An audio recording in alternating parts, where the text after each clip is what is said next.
munoda nyaya. Asati asvika kana 2 minutes matove pa 92. Asimba ndakukonewa ini. Inaye wambara. Kudhara wakandiramba iwe mbara ndingokona chingenda kuma live evamwe vanhu chingono comment pana mumwe vanhu kuti my wife. Wakandiramba kudhara. Ndokumbira mudzororo volume yenye TV please.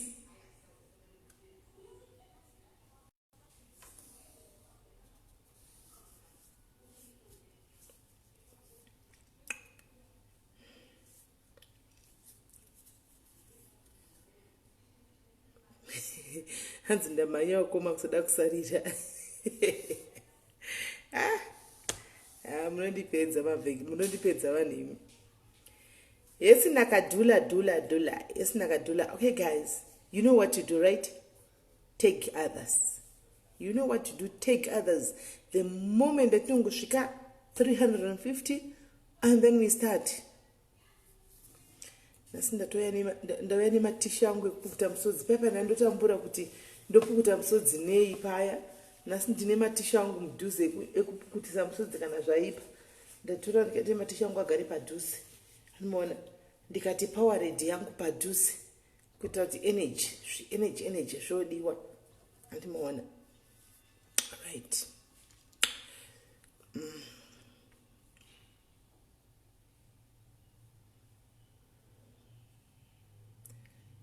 Tamepa 170, 182, uri kuchiri 130 fona kweri kumasure.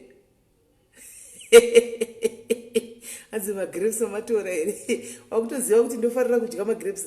Anenge achindindateina 11, achindindateina nchidya mbijana, achindindateina. Andoona. Iwe kani ndisiye. Thank you Bullet. 186 guys, foni zenyu ziri kumasure imi.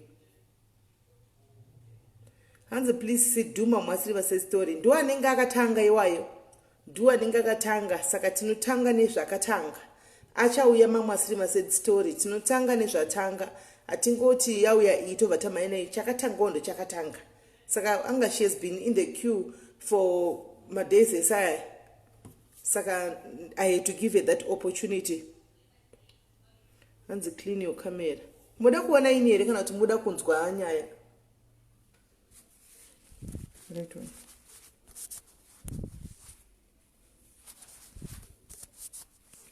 Get clean the camera. Tichimirira vamwe.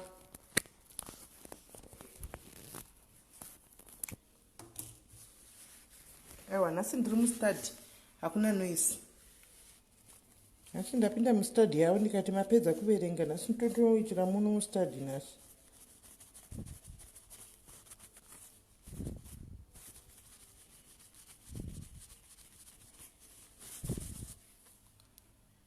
Nani? Yeah, better. 207. 207. Yeah, zenyu 211. Zenyu ziri kumasuri.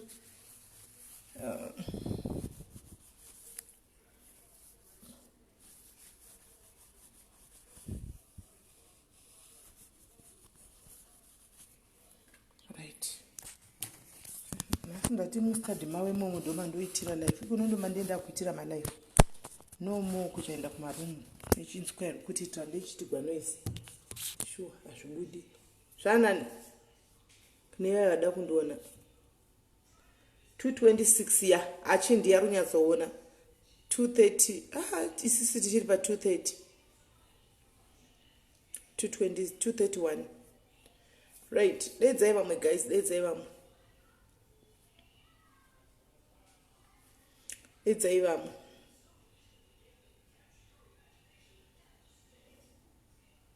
234.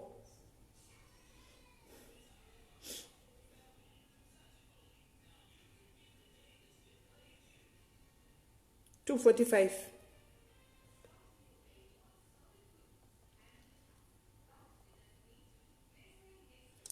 Thank you, Rudo. Thank you, Sis Rudo. Thank you, Sister Rudo. $249. Tula. $250. Tula, $250. $255. Mbara. Asada shuka ikukoko. iwe mbaro asati asvika ikoko tichiri pa 255 mems tiri pa 255 guys. Dedzai vamwe, tegai vamwe, tegai vamwe, tegai vamwe, tegai vamwe, just tag vako. Kuno 299 maiguru. Gelvin sure here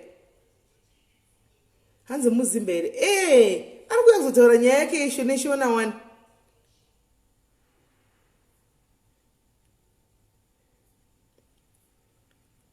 Musi wakunouya munhu asiri muzimba ndichakuudzai kuti aiwa uyu munhu wekupi kupi ari kuya.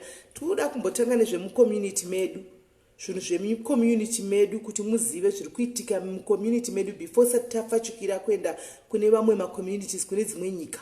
Vekune dzimwe nyika tichavainvita, varipo vandoziva hava vane nyaya dzavo, vakutoti toda kuuya but vada kuuya kuzotaura nechitswana, zvino munochinzwa, vamwe nechizulu, zvino munochinzwa nyaya dzavo, hamungachinzwi. Right, fambisai bhora guys, fambisai bhora, fambisai bhora. Dedzai vamwe guys, dedzai vamwe, dedzai vamwe, igai tibatsira nekudedza vamwe. Ndichitegwa vamwe ungachiti tag me.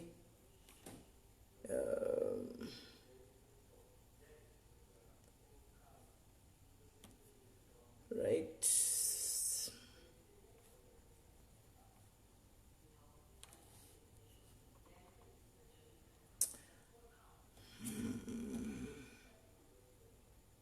Pane timbu rinogara chiti kana zvatanga tag me Sis Melly, saka regai nimbovategawo nhasi tipurumidze kufamba. Yes, hanzvadzi Clayton.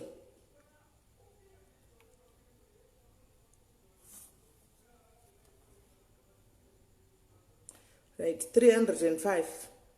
35. 305.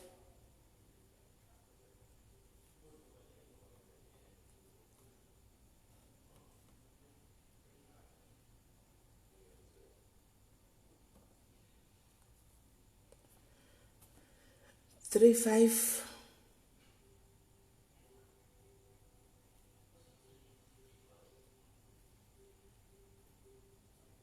Three, 12.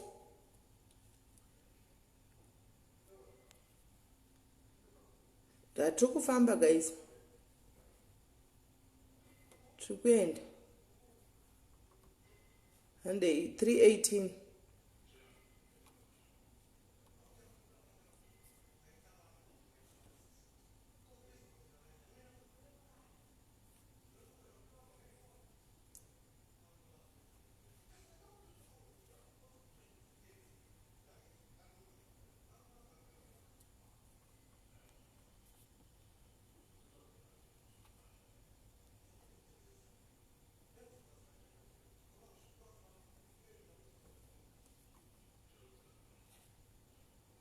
$328 hatatopeta kutosvika.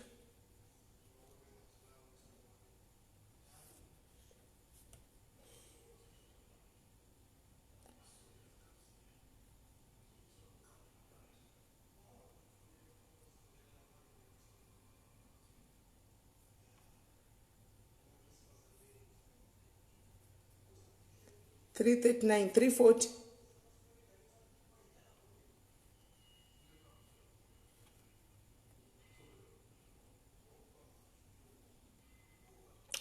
$343.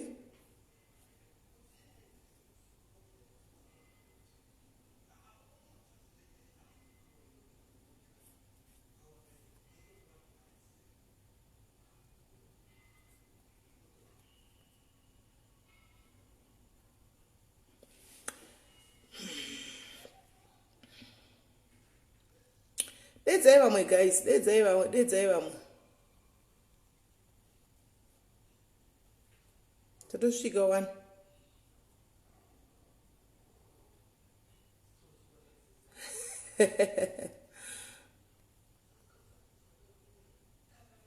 Right. Kusaidi kwangu tasvika. Hameni kusaidi kwangu tasvika. Hameni kusaidi kwenyu. But kusaidi kwangu inini ndasvika. Yesi vimbai. All right. manheru maswera sei mamuka sei kumatema manenyika nchiti aiwa zvakati ngatisanganei panapa pachirongwa chezuva ranhasi guys. Sorry guys, it has been long and pave nemadays tisina kusangana. Muziva chinhu chikaramba too much of everything is boring and tinombosvipawo madays ekuti timbotizororei mbichana handimaona kuti patinenge touya kudai so touya nefire handimazviona touya nematopics mamwe saka vava vane muchapinda don't worry. Kana uchiziva kuti uri kuinbox kwangu une nyaya yako don't worry, ndinongotangira pandakagumira tichienda neline tichienda zvakadaro tichienda handitika right. So guys, muzuva ranhasi handitika ngatisanganei pachirongwa. Handisi kuzohide identity because she doesn't mind me talking about her identity. Handitika tine mukadzi anonzi Bongi muzuva ranhasi handiti. Anyway, I was actually praying to God even last week when this story came to me. Ndikati Mwari imboita kuti pauyewo imwe nyaya isiri ishi, pauye imwe nyaya inonakidza, pauye imwe nyaya inosetsa, pauye imwe nyaya zvino nyaya iripo ichange kokuswera mangwana inonakidza inosetsa tichange tine ma-sex workers atinenge tinawo pano handika musamise this show guys. Kuswera mangwana tinenge tine ma-sex workers ari kuuya pano handi pashow kuzokuudzai handitika chibasa chavo ichi chekufamba usiku vachibhadharisawo mari kuti vari kurarama sei, machallenges vanosangana nawo ndezvipi, vanozviitirei, zvinonakidza here, zvinofadza here, vanosangana nezvakadini, vanosangana nedzihombe here dzedzidiki, hambi zvakangosiyana kudaro handimaona. Saka ndaitoti Mwari nevarivo vatanga zvino unfortunately uyu ndiyanga akatanga handimaona. Saka anyway munongoona imi munongotasa advert handika indinoadvertisa makuseni acho show toita manheru handimaona. So ndine ma-sex workers andichauya nawo pano but muzuva ranhasi guys imbondibatsirawo kuisa malove nemalikes ka. This show has been sponsored by BMK Brian Malon Kaswa handika kuti tikwanise kubudirira data rekuti nhasi tiungane pano tichiita live kudai. So ndisirewo malove nemalikes guys pana hanzvadzi yedu family anonzi Brian Malon Kaswa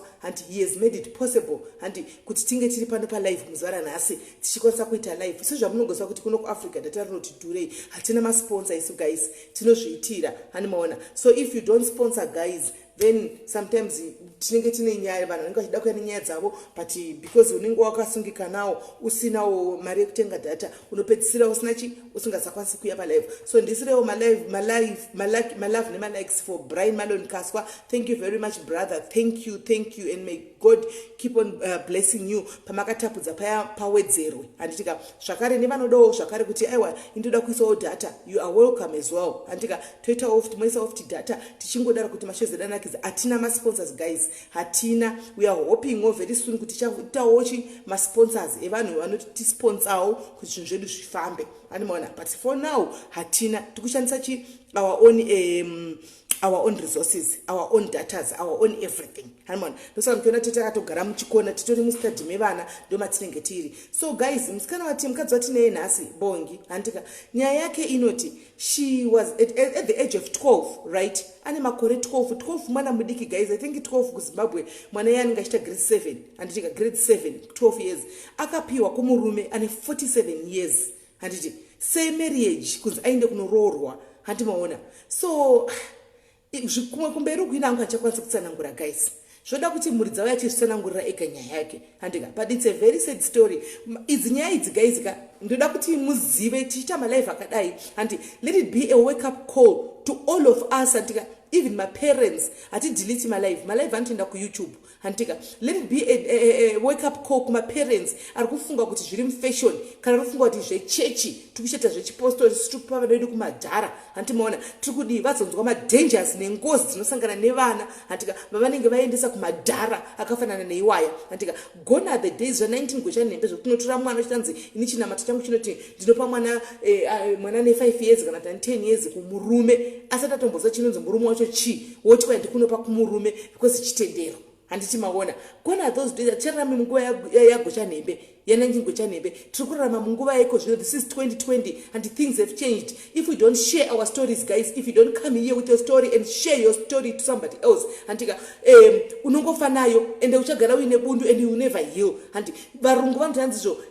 problem half problem half talked is problem half shared. Handimaona ukauya ukataura dambudziko rako nevamwe vanhu handichika unowanawo kudi kurerukirwa zvakare hausi kuzviitira iwe pachako. Do not be selfish. Hauitiri iwe pachako by sharing your story. Handika uri kubatsira mumwe munhu ari musituation yakafanana neyaukanga uri handika kuti agara aziva kuti ndo madangers acho. Handika zvakafanana neyeshow yakusura mangwana yema-sex workers guys. Dei zvaigona wonai show ine vana venyu. Handika please watch this show nevana venyu vasikana vakomana. Handimaona isa mwana wako foni yako apa uchiteerera mwana pasaidi anzwe vana tinoziva kuti age handika pane there's a certain age kuti vana vanosvika pakuti vanonetsa nendisikanzwa vazvinzwire kuti mwachitofunga kuti kuchihure ndakaenda kune mari iriko ndikapuhwa mari yangu ndotenga bhutsi yangu yakadai so ndikapuhwa mari ndotenga changu chakadai so. Handimaona kuda kungoti vapuhwe ndikapuhwa mari ndotenga foni yangu vanzwe madangers.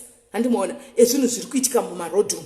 Handika vanzwawo madangers ezvinhu zviri kuitika mumarodhum. Handika so you can just as well kusora mangwana nevana vako vasikana mogara makateerera zvenyu live. Ndisiri ndiri kutaura. Handika vachange vachizvitaurira from the horse's mouth so that vana vadi hands half shared half solved. Thank you. Ayo chirungu chakaenengera vamhene ikoko.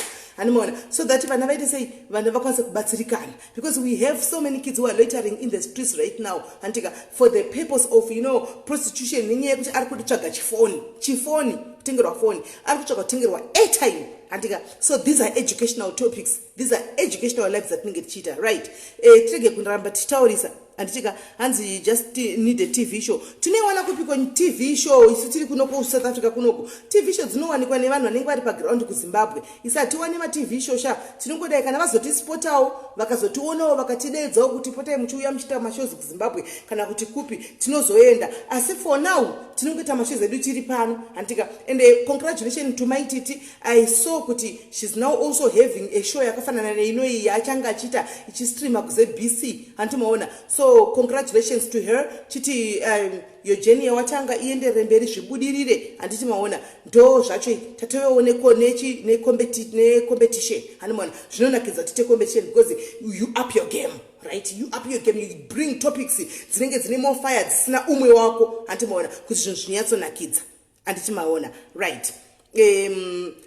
Regai tibate musikana wedu timuudze kuti tave palife achifona hake tinzwe.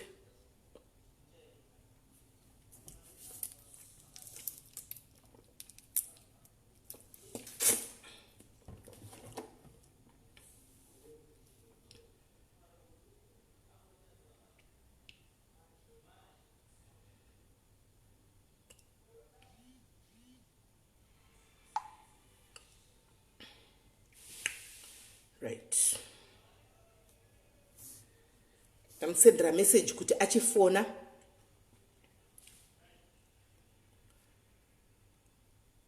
Peter Dewa moyo unopenga iwe. Unogwara here iwe. Wagwara.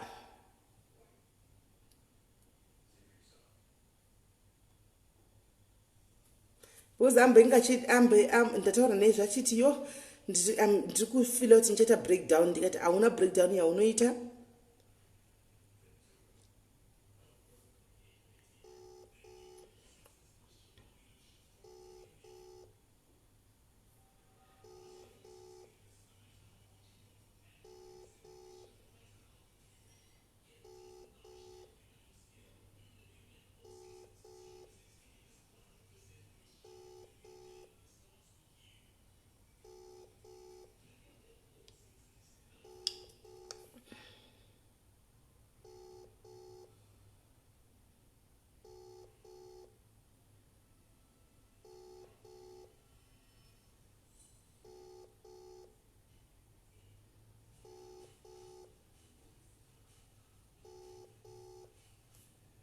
Why is okay?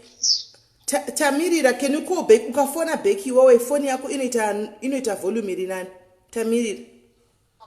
All right, sharp. All right, sharp. Right, she's calling now. To Vatatanga. Gaitinskwe. Hans and Vivian, I'm going through the same road, Sis Melly. But I'm uye Vivian. This is the thing. I'm uye ninyaya. Uyai mutaure nyaya dzenyu. Hello Bongi. Hello. Wakadi yako Bongi.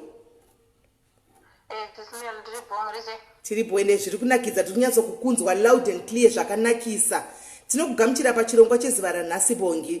Tichingoti aiwa inini hangu handisi kuda kuti you've got sad news because at least now I can see kuti you have conquered whatever that you were facing antika kudhara and by kutozvitaura you have overcome and whatever happened. Can you please narrate to us what happened when you were young? What really happened?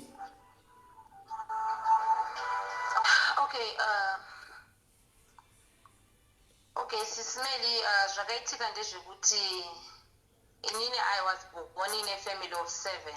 Okay. Ndazvarwa mufamily of 7, inini ndiri number 5 kumba kwedu. All right. Ndiri number 5 kumba kwedu kudaro. Baba vangu vakabva vashaika. Baba vangu vakashaika 1995. Zvikabva zvanyanya kuomera mai vangu stereki like munasiwa nevana 7. Panyaya dzekuendesa vana kuchikoro and stuff and vakomana ava vese vari 4 vanga vari kusekondari. Saka inini ndanyora grade 7 yangu ndobva ndapasa grade 7 yangu ndikaita 5 units. Ndaita 5 units dzangu paya mari yekuti ndiendeswe kuchikoro by then mai vangu vanga vasina because vanga vasingazokwanisi kuti bhadharira tese tiri kusekondari. So mai vangu vakabva vasuggesta kuti ndogara gore rimwe chete ndozoenda kana hanzvadzi dzangu dzimwe 2 dzapedza kunyora ini ndozoenda kusekondari. Okay, so ndakagara January mainini vangu vachibva vauya munin'ina wamai vangu vachibva kumasvingo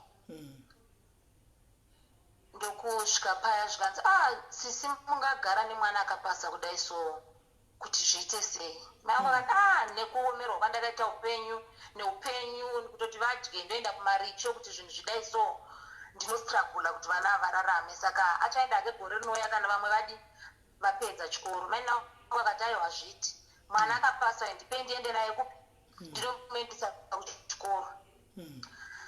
Sis Melly ndakafara zvisingaiti because chikoro ndo chinhu chandaida. Ndakafara kuti ndakuendeswa kupi kuchikoro. Ndakatobva ndotanga kutorongedza musi uwoyo ndakatotanga kutorongedza tunhu twangu tokuchikoro and stuff kuti paita munhu aroda kutondiendesa kuchikoro. Saka dhei rekuenda kumasvingo rasvika takabva takwira namainini vangu kuenda kumasvingo.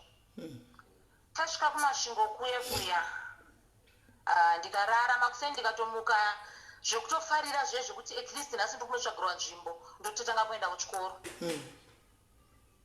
Mainini vangu ndokuti aiwa iwo chigadzirira vana vari kuenda kuchikoro vaende kuchikoro. Saka ndakabva ndagadzirira vana vari kuenda kuchikoro ndikati sezvo ndiri munhu ari kunotsvagirwa nzvimbo pamwe susu tichazosara tichitevera.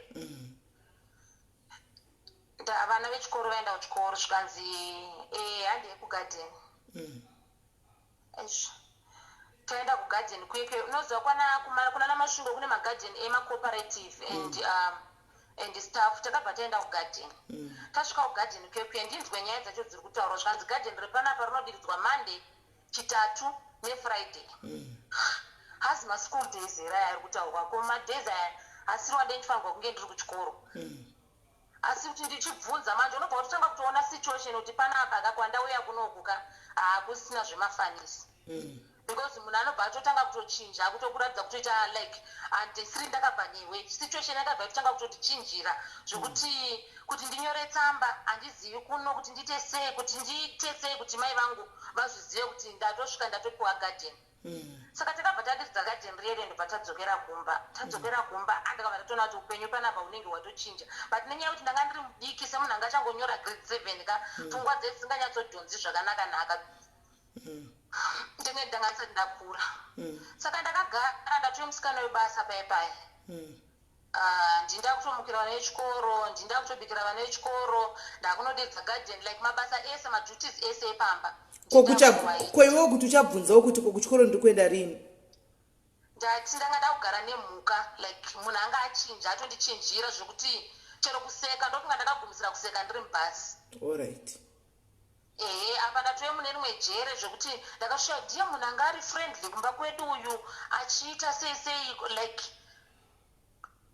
apa ndimanini vangu chaivo here kana kuti pane zvimwe zvinhu zviri kuitika understand saka kana uchiti mainini vako kureva mainini munin'ina wamai munin'ina wamai vangu chaiye number 3 kubva pana mai vangu. Okay, Same father, same mother. all right. Yeah. So February akabva apera. Muna March ndichibva kugarden one day. Andakatosvika ndikaona mainini vangu vakatogara panga pane mabros. Vakatogara pasi pemvuri pamabros but with a strange man, murume wandisingatoziviwo zvangu. Okay, ndabva ndasvikawo semazuva ese ndapfugama ndamhoresa makadii baba vaivadera mainini vangu maswera sei. Ndabva ndatoenda mumba kuti ndinoita hangu zvandajaira zvokusvika ndichisuka nekubika nekuita sekuitira vana vanobva kuchikoro. Maini vangu bva vandideedza futi. Ndo live first time yangu vaona vachisekerera kubva zvandakauya navo vachindisekerera.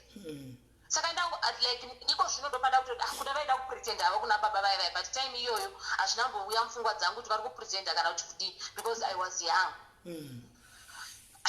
Okay, so zvikanzi vamhorese ava zvandambovamhoresa asi you can't say kuti ndambovamhoresa one. Ndabva ndadzokorera kumhoresa baba vai zvikanzi ndiye iyuyu. Saka ndakashaya kuti ndiye iyuyu aita sei handiti but ndaindiri mwana mudiki zvokuti ndibvunze kuti muri kuti ndini ndaita sei kana kuti kudii plus apa baba ndanda kutorarama semuranda because ndaitotya kurohwa nekuita sei. Saka chero zvinhu hapana zvandaikwanisa kuvabvunza kana kuti zvandaikwanisa kuita. Saka ndakabva ndasuka ndikapedza kusuka ndikandatoisa muriwo wemanheru pamoto. Ndaisa muriwo wemanheru pamoto maina vanga akabva vandidedza zvikanzi enda unogeza. Ndoda kutuma pane zvinhu zvandoda kutuma kuti unotora kumba kwababa. Alright. Saka ndakabva ndaenda ndikanogeza. Kandakapedza kugeza kwete vana vechikoro vangu vatodzoka like zuva ratovira kudai. Okay, kubva zvandakabva kumba kwedu handisati ndambofamba area iyi. Ndokoziva kubva pamba kuenda kugarden, kudzoka kugarden kuenda pachibhorani. Ndopega vanhu vandaiziva.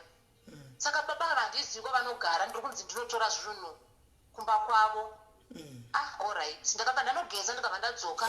Ndikandapedza zvikanzi ndoda kuti uende nababa ava unotora zvinhu zvangu zviri kumba kwavo ende ukurumidze kudzoka. Alright. Apa zuva ranga ratovira. Ndafamba zvino nababa vaya. Apa mumwoyo mangu ndiri kungozvibvunza simele kuti manje saka pese pasango apa ndichadzoka nani. Zvandiri kuenda nababa ava ende it's being late saka inini ndichadzoka nani ndasvika kumba kwababa. So takaenda nababa vaya. Hold on. Okay. Maviewers ndoda kuti mubatisise hanzi namainini enda unogeza. Tikutaura mwana ne 12 years apa abva kugarden. Kugeza uku regai tinzo kuti vachiti enda unogeza. Mwana ne 12 years uinde nababa vanotora zvinhu prepare mwana chii kumberi vachiti enda unogeza. Enderera kumberi. Okay, so tafamba nababa vaye ndatoona kuti aiwa apa patosviba kapa. Saka ndakabva ndabvunza baba vaye ndikati saka muchadzoka neni here muchandiperekedza kudzoka because pakufamba pesa kuti takanyarara ndakanyarara vakanyarara kuti chingofamba tichienda. Zvikanzi nababa vaye handodzoka newe handokuperekedza. Alright. Saka takabva tafamba tabva takurosa chirwizi. Pfungwa dzangu dzakuti ndichadzoka nani parwizi apa. Rimwe ndomboya ndoti baba vati vachandiperekedza. Tabva taenda tasvika kumba kwababa vai. Unoziva dzimba dzekwachivi kumasvingo kwamainini vangu ndekwachivi. Ndedzia dzekuti umwe musha uri panapa umwe musha uri uko. Like misha yavo haina kubatana. Saka tasvika pamba pababa vai vanotozvigarirawo vega. Vane two rooms chavo chiflat nechikitchen. Saka vakabva vangosvika ndibva kutokindura chiflat chavo cheche zvikanzi pinda.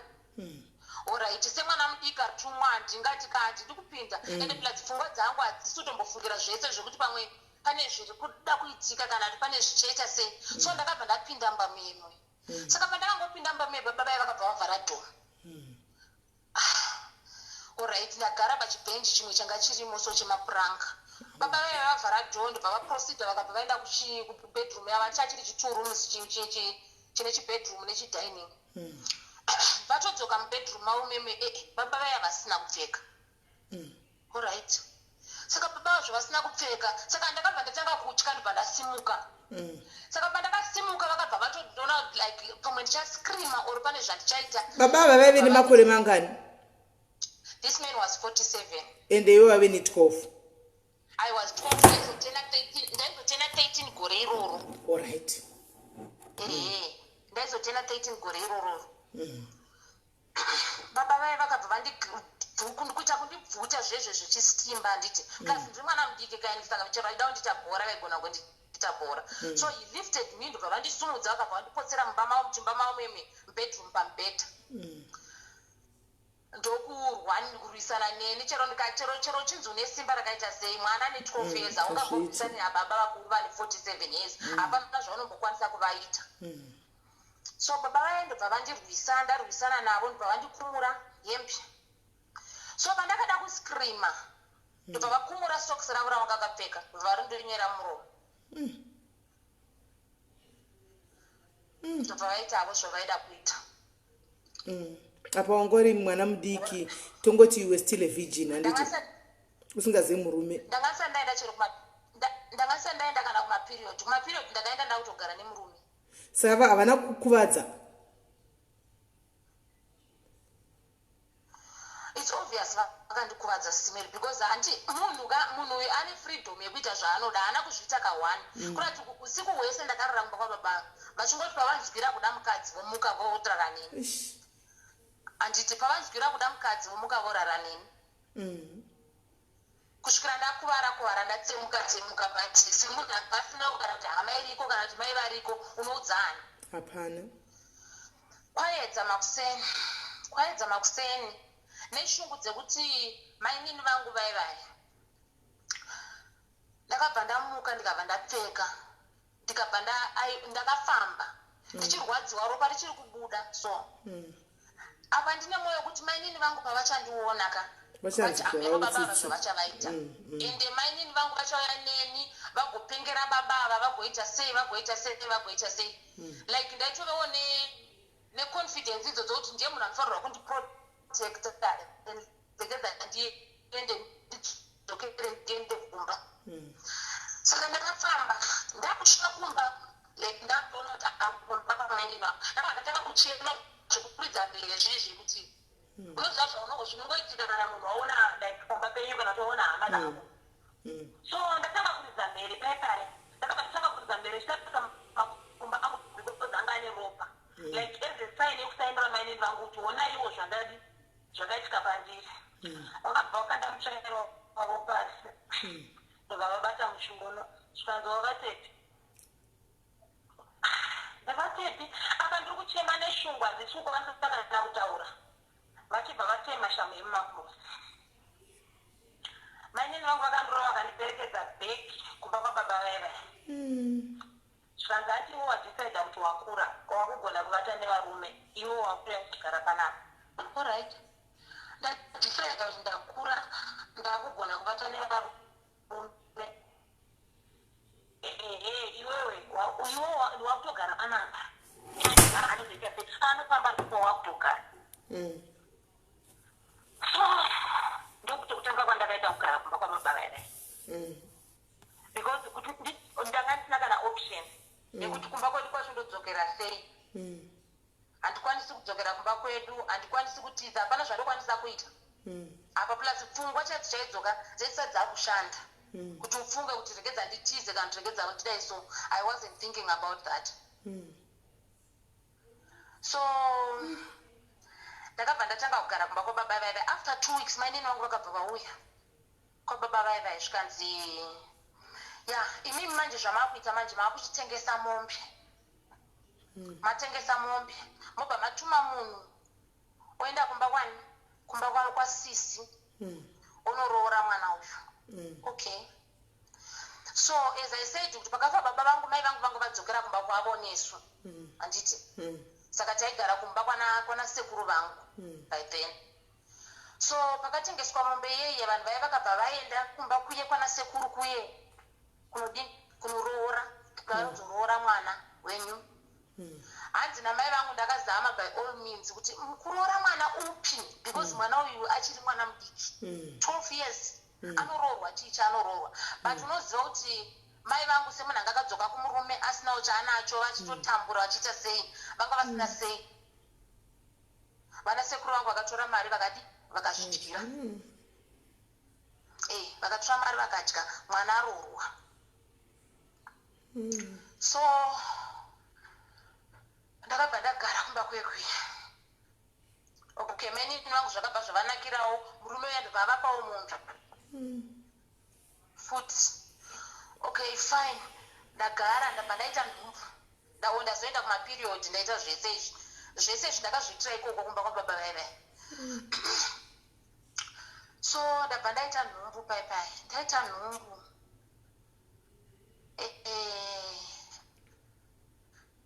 nhumbu yabva yatokura kusvikira pakuzonozvara mwana. Pakunozvara mwana nenyaya yekuti I was younger zvainyanya kunetsa stereki. Baba vai vakazama kunyengerera mainini vangu chiuyai kuchipatara, mwana aenda kuchipatara kubva musi wechitatu zviri kunetsa kuti apone aite semaini vangu vakaramba. Vakaramba kuuya manesi wanenge achikutuka nekusaidi vakamwana ari kuchikoro zvikazoita sei. Unoziva kuti like vanhu hava understand masituations kuti okay ndine nhumbu yes hamusi kuziva kuti chii chakaitika kuti ndiite nhumbu, hamusi kuziva kuti chii chakaitika kuti ndive pano pandiri, chimbomirai kundituka. Okay fine, ndazvara mwana, ndakabva ndazvara mwana. Okay, hold on. Pakugara kwawakaita napa wakadzosegwa kuna baba vaya uchigara nababa vaya nguva yese iyi uri mukadzi wavo nawo pamba apa, baba ava vaikubata sei? Vanga vakubata sei zvakanaka here zvekutiwo like chikafu and everything zvese, kana kuti vaingoita madira jochina pavangofunga kugadha vogadha? It's obvious sisine ndanga ndiri mwana mudiki nchigara nemunhu akambogara nemukadzi handiti and munhu wanenge atoonawo munhu wechidiki, saka paangodzwira kuda mukadzi it's obvious anotorara newe chete whether uri kuzvida kana kuti hausi kuzvida. And plus iwo semwana mudiki unenge usingazivi. For me handidi kunyepa, ndaifungidzira pamwe ndo zvinoitiwa mudzimba dzese, ngoti chero chisuka unzi uya ndikurara unotoenda unorariwa. Because ndanga ndisati ndambogara waneni pasi ndikaexplainwawo zvinoitwa mudzimba ndandichiri mwana mudiki. Saka ndaitofungidzira ndo zviri normal because ndaitofungidzira zviri normal ndo zvinoitwa mudzimba dzese. Asi noti kuti life yanga iri easy, upenyu hwanga wakandiomera panguva iyoyo. Because imagine mwana we12 years anofanirwa kuziva kuti nhasi todyei pano, nhasi muriwo ndowanepi, and akufanirwa kuchera mvura. Unoziva like uchiona vamwe vana vachidarika vachibva kuchikoro, pandaigara panga pari padhuze nerodhi vana vechikoro, uchiona mwana vachibva kuchikoro, like zvinhu zvangondiomera panguva iyoyo. Kusvikira like zvinhu zvandaigara ndichitaura nezvazvo ndikaona mwana vachibva kuchikoro kuti vakubva kuchikoro ani. Kusvikira baba vayazonditi ndikangonzwa chitaura nyaya yechikoro pangu ndokurova. Then I had to keep quiet. Zvikatanga ngoni zvagara mumwoyo mangu ndikangoona vana vachibva kuchikoro zvavo vari kubva kuchikoro. And mainini vangu vanenge vane mwana musikana anga akaenzana neni. Aitodarika nepamba pavo ipapa achitondiona everyday achienda kuchikoro, utodarika pamwe nepo achidzoka mabika here handiti. So ndakagara ndazvara mwana ndabva naye kuchipatara. Mwana uyu ndikutomutya ini pache zvangu ndikutotya mwana uyu, asi ndofanirwa kutogara naye, ndofanirwa kumugezesa, ndofanirwa kuona kuti guvhu rake harisi kuzoora here. Ini ndichitoriwo mwana ndaitorara sisimeli kutokanganwa sometimes kuti ndine mwana. And plus mwana aitondibhohwa, like aitondibhohwa kana achichema because ndichiri mwana wandoda kurara. So ndagara kudaro. Okay, nemwana uya mwana akazoti kurei yake nenyasha dzamwari akati kurei. Okay. Baba vaya vakazowanirwa basa. Vawanirwa basa zvikanzi ndakuwanirai basa nomwe muzukuru wavo. Baba vaya akati aiwa zvainini kubasa kwawandiwanira zviti kuti ndine ndisiya chi mukadzi wangu pano. Kana kuye kwandanzi ndiuye kubasa vachida kuti kana vachibvuma mukadzi totoenda nemukadzi wangu ndatonzi rongedzai mabhegi tawanirwa basa kumapurazi kuchipinge uko. Okay, zvino ndabva ini kumba kwedu kukwekwe, ndabva kwekwe kuya ndaenda kwachivi, zvino ndabva kwachivi ndakuenda kumapurazi ekuchipinge. Okay, taenda kumapurazi kuya nababa vaya. Tasvika kuya kupurazi kuya kwakune mutemo wekuti hakuna munhu anosara akavata mumba. Munhu wose kupurazi kune anonzi mabebicon anoitwa zvekubviswa zvekumusoro zvezve zvinotumbukira zvezve nekunodzorera masora munhu wese kumunda nemwana kumusana. So ndakagara kuningireni kumapurazi kwekwi I think for 3 months. Tagara kwe3 months. Sekuru vaya vabva ngobvawo kubasa rimwe zuva zvikanzi ndarwara. Mudumbu mangu marwadza. Sekuru murume wenyu. Apa ndisandambodzokera kumba kapesa pari kuitika zvese izvi. Apa mai havasi kutsvagawo mwana kuti mwana ari kupi amai vako? Mai vangu kati mari yaendeswa zvemwana akatiza mwana ndakaya naye ndikada mutsvagira nzvimbo yechikoro mwana wenyanga atopanduka akatobva ikoko atopanduka kuziva varume kuno kwana kutombosvika akagara akabva atongosvika achitienda kunogara nemurume saka mai vangu vatoziva kuti itsobvious ndiri kuchi akaenda kunogara nemurume handivari kudzwa nemunyin'ina wavo. Inini like ndanga ndatopendwa black zvisingaiti zvekuti hapana zvavaikwanisa kuita. Ariko ukamtorori ari kutori kumurume takatozodzwa kuti ane mimba zvikazodini zvakawanda like zvakashata. Panoti munhu ataura ndakazomupa murume atauri ndakamupa murume mwana wenyaya anga atonetsa kuno kutuma nzi anga atonetsa zvekuti chero vanhu vemuraini chero kumurume ndakatoposa ndarambwa nemurume. Alright. Saka baba vaye vadzoka kubasa kwekwe zvikanzi ndarwara mudumbu. Alright. Plus neage yandaendinayo kuti ndizvione kuti mudumbu uyu kunzi mudumbu kana kuti kudii zvinhu zvandasina basa nazvo futi kuti kune munhu ari kunzi ari kurwara panguva iyoyo ndaingoti mudumbuwo unongorwariwa nemunhu so ingoti now and again kutoilet kupesera munhu akuti achagoni kuenda kutoilet achagoni kuenda kutoilet saka manje kana usingagoni kuenda kutoilet achaita sei baba so zvikanzi ndikumbira kuti mundipe bhaketi. Alright. Ndatora bucket ndapa baba vaya bucket. Baba vaya vatanga kuita mudumbu wavo mubucket. But manje ndakuona aka mudumbu ya usi mudumbu iropa riri kubuda.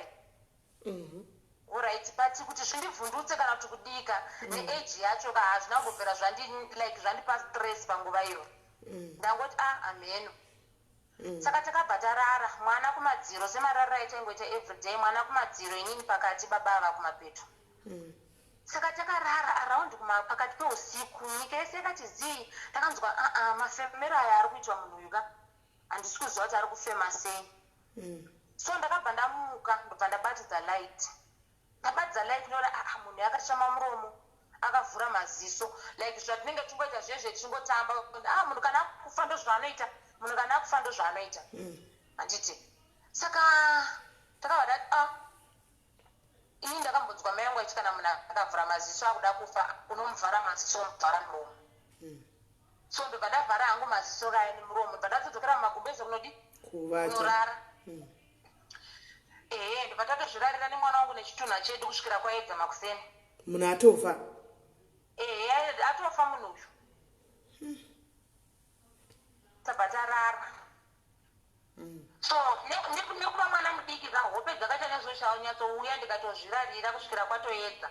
Ndobva ndakazomuka makuseni ndikanoudza mai vepasera vemuseri umu because vanhu vanga kugadzirira kuenda kakumunda. Ndikati uyaimuone chi munhu uyu aingofema so neziromhane rindobva ndazoona maziso ake angoita waiti ndobva ndamuvhara. Mai vaibva vatosvika zvikanzi munhu uyu akatofa kudhara. Saka marara sei ndobva ndangoti tangorara ipapapo. Alright. Ndobva vatotanga kutodedzana vachitoudzana baba apa pavafa baba apa pavafa.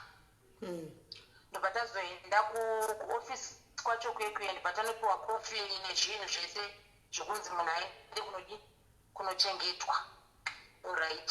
Saka ndopakazouya mai vangu vanzwa vazoudzwa kauti murume adi mwana afirwa nemurume. Apa wave ne13 14 manje? Apa ndaane 14 ipapo ndaane 14. Mwana afirwa nemurume. Mai vangu ndobva vauya nasekuru vangu vamwe kurufu. Nozanda ndakagariswa unoziva like Sis Melly yekugara kumusoro kwechitunha vanhu havanyatsoizivi. Handikwanisi kugara zuva rese ndakagara pasi panzvimbo 1 kana ndine 15 years kana ndine 14 years kana 13. Ndeitobva ndakutoenda panze kunotamba kana kuti kunoimba. Kugara chaiko hakusi kwangu. So you will be forced kugara. Pakasvika munhu achichemawo ndochemei. Pakasvika munhu achichemawo vanhu vakati nematambudziko unofanirwa kudaira wotione dzoyi. Iwo uzvizivi. Dzidzaonekwa. Eka unototichwa zvese because eji yacho chokuchaya haibvumi kuti uchizwe kunga uri kufunga. Saka pakasvika mai vangu ndakaona mai vangu vachipinda padhongo. Ndakarwadziwa, ndakabva ndasumuka. Apa haubvumirwi kusumuka kana wafirwa nemurume. So ndakabva ndasimuka ndikati kuna mai vangu amugari panapa. Imimi let's go handei. Mai vangu aiwa chiregedzai tange taita zvekupedza zverufu. Inini pandakaona mai vangu ndakabva ndatonzwa panapa hachatodi. Weda zvine rufu mukati kana kuti hazvina rufu mukati mai vangu ngavanditore vaende neni. So takati munhu kwapedza kuvigwa baba vaiva musoro vavigwa. Ndainge ndakangonamatira namai vangu chero vakaenda kutoilet ndiye ndinawo pfungwa dzangu dzingopinzira pamwe vanogona kunditiza futi vakandisiya panapa kana kuti vachati mainini vangu vanditore kana kuti something. So rufu rwero yapera. Mainini vangu vati aiwa dai achimbosara because dhanzi hamena zvinofanirwa kuitwa nekugezeswa nekuita sei. Aiwa ndikati ndisara. Kusara chaipo chaiko handisari. Saka mai vangu vakabva vanditora ndibva vaenda neni. Takabva taenda kuye pachinjaka ichingori ngoma ndiyo asi mai vangu vanga vatozove nemusha wavo manje. Vangu vazotsvaga pavo vakabva vavaka kavo. Saka situation ichingori iyoyo yekudya chikafu chekutamburira kuchiri kungoendwa kumaricho nhamo ichingori nhamo iyoyi. Saka tasvika kumbe kuye mai vangu vakati aiwa ini ndakutora mwana. Iwo uchitori mwana. Untoriwo mwana. Anditi ini ndiregedza ndichitora mwana. Saka mai vangu vakabva vatora mwana kuti ini ndidzokere kuchikoro. Asi zvasingaiti ndidzokere gore iroro because mari yacho chaichayo yange panga pasina nekuti ndiende kuchikoro. Saka mai vangu vatora mwana pakabva pauya mumwe mukadzi zvikanzi pana mistress vari kuda munhu webasa. Saka ndibva ndatoti kuna mai vangu abheta ndidi ndiende kunoshanda kusvikira gore rinouya ndozoenda kuchikoro. Saka ndabva ndasvika kwamistress vedaibva tataura kwawanikwa munhu zvanzi munhu adi awanikwa. Saka pakabva paita umwe munhu zvikanzi aiwa pana umwe nese pakwekwe general hospital vari kuda chi vari kuda musikana kumasasa. Saka ndakabva ndatokwira ndatoenda kukwekwe kumasasa. Ndava ndashanda mwedzi 1 mwedzi wekutanga ndakatoshanda ndikatumira mari kumba netunhu semunhu ari kuda kuzama kuti zvinhu zviite kubva kwavo nhamo nemwana chichi. Saka mwedzi wechi2 uyu anga nguva yekunyora maexam pakwekwe poli pai. So iri nguva yekunyora maexam pakwekwe poli mai vandaishandira vaive murumai nemurume wavo nevana 2. Saka vana vavo 2 vaenda kuchikoro ivo nemurume wavo vaenda kubasa. Inini pambapa ndaisara ndiri 1 ndozomirira vana vechikoro kana vabva kuchikoro vavhurira geti vouya pamba. Saka masikati ese ndaiswera ndega. Saka pakabva paita hanzvadzi yamai ava yakagara pabhulawayo efamily man andiriwo nevana vake nemukadzi wake kubhulawayo ikoko achiuya kuzonyora maexam kwekwe uku. Saka ava vanoenda kubasa vakabva vamuka vakaenda kubasa makuseni. Vamuka vakaenda kubasa makuseni. Sekuru vaya hanzvadzi yamai vaiva vaita vachiva sekuru handikana uri pabasa. Sekuru vepabasa ndisekuru vako. So sekuru vakabva vasara vakarara wavo muspeya mavo mavanga vakarara. So ndaicleana mutoilet. Chicleana mutoilet. Sekuru vaya vakabva vamuka ndobva vafamba vachiuya towards kutoilet. Saka vachiuya kutowards kutoilet ndobva ndatodzisurukawo kuti vadi vapinde mutoilet sezvo ndichicleana pai mutoilet. Saka ndakabva ndabva pai ivo ndobva vasvika ndobva vamira padhori patoilet havana kupinda pai mutoilet. Saka vasina kupinda mutoilet ina ndinambozvisa musoro mangu zvekuti zvavasina kupinda mutoilet pamwe vane dzimwe pfungwa kana kuti vada kudini angoti pamwe vachapinda havo mutoilet ndobva ndatotora zvimwe ndabva ndatanga kutoita hangu mupaseji kana vazobuda mutoilet ndozoenda mutoilet. Vauya sekuru vaiva nekumasure imwe yokurepa watovabatawo zvavo. Vatouya sekuru vaya avo ndivatove bhizi neni ndakutorepwa game 2 nasekuru vaiva pamba pai. So ndakachema Sis Melly musi uyu ndachema sekuru vaya ndobva vatondituka zvikanzi hapana zvaunombochema ndaitofungidzira kuti pamwe utori virgin chii chaunochema sekuti hauzivi varume because ndatongowana wakatoziva varume kudhara. Alright makuwana ndaziva varume but imimi neni hatina kubvumirana kuti tirare tese. unoziva kuti inini ndogara kubulawayo chichi ukangozvitaura chero kungozvidza kuti wazvitaura chete ndokuurayira pano pamba pasisangu ndokukanda mudhireni. So nemweya uyoyo wokutya kukandirwa mudhireni nemweya wokutya kuurayiwa plus nenyaya dzamunontungonzwa kuti unogona kungochekwa nekubanga unogona kungourayiwa plus unoziva kuti kana tiri kuzimbabwe ndositobvire kumadhiri vanotokuuraya. So sisi vacho vakabva vauya vachibva kubasa ndobva ndavati inini vainzi maifadzi imeni maifadzi inini basa handichadi zvanza uchadi basa nemhaka yei ndikati inini basa handichadi saka ndakanga ndatanga kuchema saka ivo semunhu wechikadzi nemunhu mukuru nemunhu wanesi I think vakabva vasensa something zvikanzi chii chaitika patanga tisipo panapa waitwei chii chaitika saka ndakabva ndavarondedzera zvanga zvaitika ndikati andozvaitika nehanzvadzi dzenyu maifadzi vaida zvikanzi izvi akutombochitaura hatichauri zvinhu zvakadai so ndokupa mari ndozoita sese shuwa vakandibhadhara vakandipa mari yemupfuma handiti nenyaya yekuti pfungwa chaidzoka dzenge dzisinganyatsoshandi zvakanaka nguva iyoyo ndakagamuchira mari ndobva ndaenda kumba kwamainini vangu vanogara kumbizo. Basa wasiya basa ndatosiya ndatoti basa handichadi ndasvika kumbizo kuyekuye kwamainini vangu handina kumbozvitaura kuti ndozvaitika hapana munhu wandakamboudza but behavior yangu yakabva yatanga kuchinja I became wild. Ndakabva ndatove mombe yemashanga chaiyo yekuti ndakabva nditanga kunetsa zvokuti mainini vangu vakatoshiya kuti yezvo kasi ndagarwa neshambe rerudzii. Sis Melly ndaingoti kwese kunana ku7 like vanobva kwekwe they know ku7 ndangoti pana kwandangodzira kuda kukuda ndakananga ndokwandaenda wedza ndawana murume ndaurara nenikoko ndizvozvo ndairara ikoko ndoya mangwana like handisina basa neupenyu chauya chauya ndakachinja ndakatanga kungoita munhu anongoita zvakewo zvake zvandinge chingoda kungoita ndozvandanda kungoita ipapa. So mainini vangu iwo like wachinja and handizivi kuti chii so mainini vangu vaizama kugara neni pasi wakamboita sei kana uchienda kwaunoenda uchiziva kuti hausi kudzoka beta utiudze kuti hausi kudzoka saka inini manje neya kuti handisi kukwanisa kuvaudza kuti aiwaka inini ndiri kurwadziwa nezvakaitika pandiri kanzi kuti ndakabva ndatsamwira mainini vangu ndobva ndabva ndanotsvaga imba yangu 3 kumbizo bva ndanotanga kurenta ku3 ndega apa ndine 15 ka ndatsvaga imba yangu yekugara handina poto handina chiya ndakana kugumbezi ikoko zvichazviona zvega so ndabva ndatanga kugara kumbizo ku3 vanoziva ku3 vanonyatsoziva kuti haiwa kwanga kuna nasisi ndangosvika ku3 ikeke ndabva ndatosvika ndikatohukanawo nevanoziva kuti kunoitwa kubvawa ndabva ndatanga kutoenda kubvawa nevamwe vasikana kumbizo ku4 kuve chiswawo tatove vasikana vekubvawa so doro tangasingana handinambobvira ndanwa doro muupenyu hwangu asi kubvawa kakunokechwa munhu ndakutotanga kutokechwa kubvawa ndichitoenda kunorara out handikwanisi kuenda nemurume kumba kwangu because kwangu hakuna kana mubhedha hakuna kana gumbezi hakuna mubhedha hakuna kana chii so ndakazviita izvozvozvo I think for 3 months to 4 months chienda ku4 chidzoka 4 chidzoka chiita sei like upenyu hwatove right nguva iyoyo so ndakabva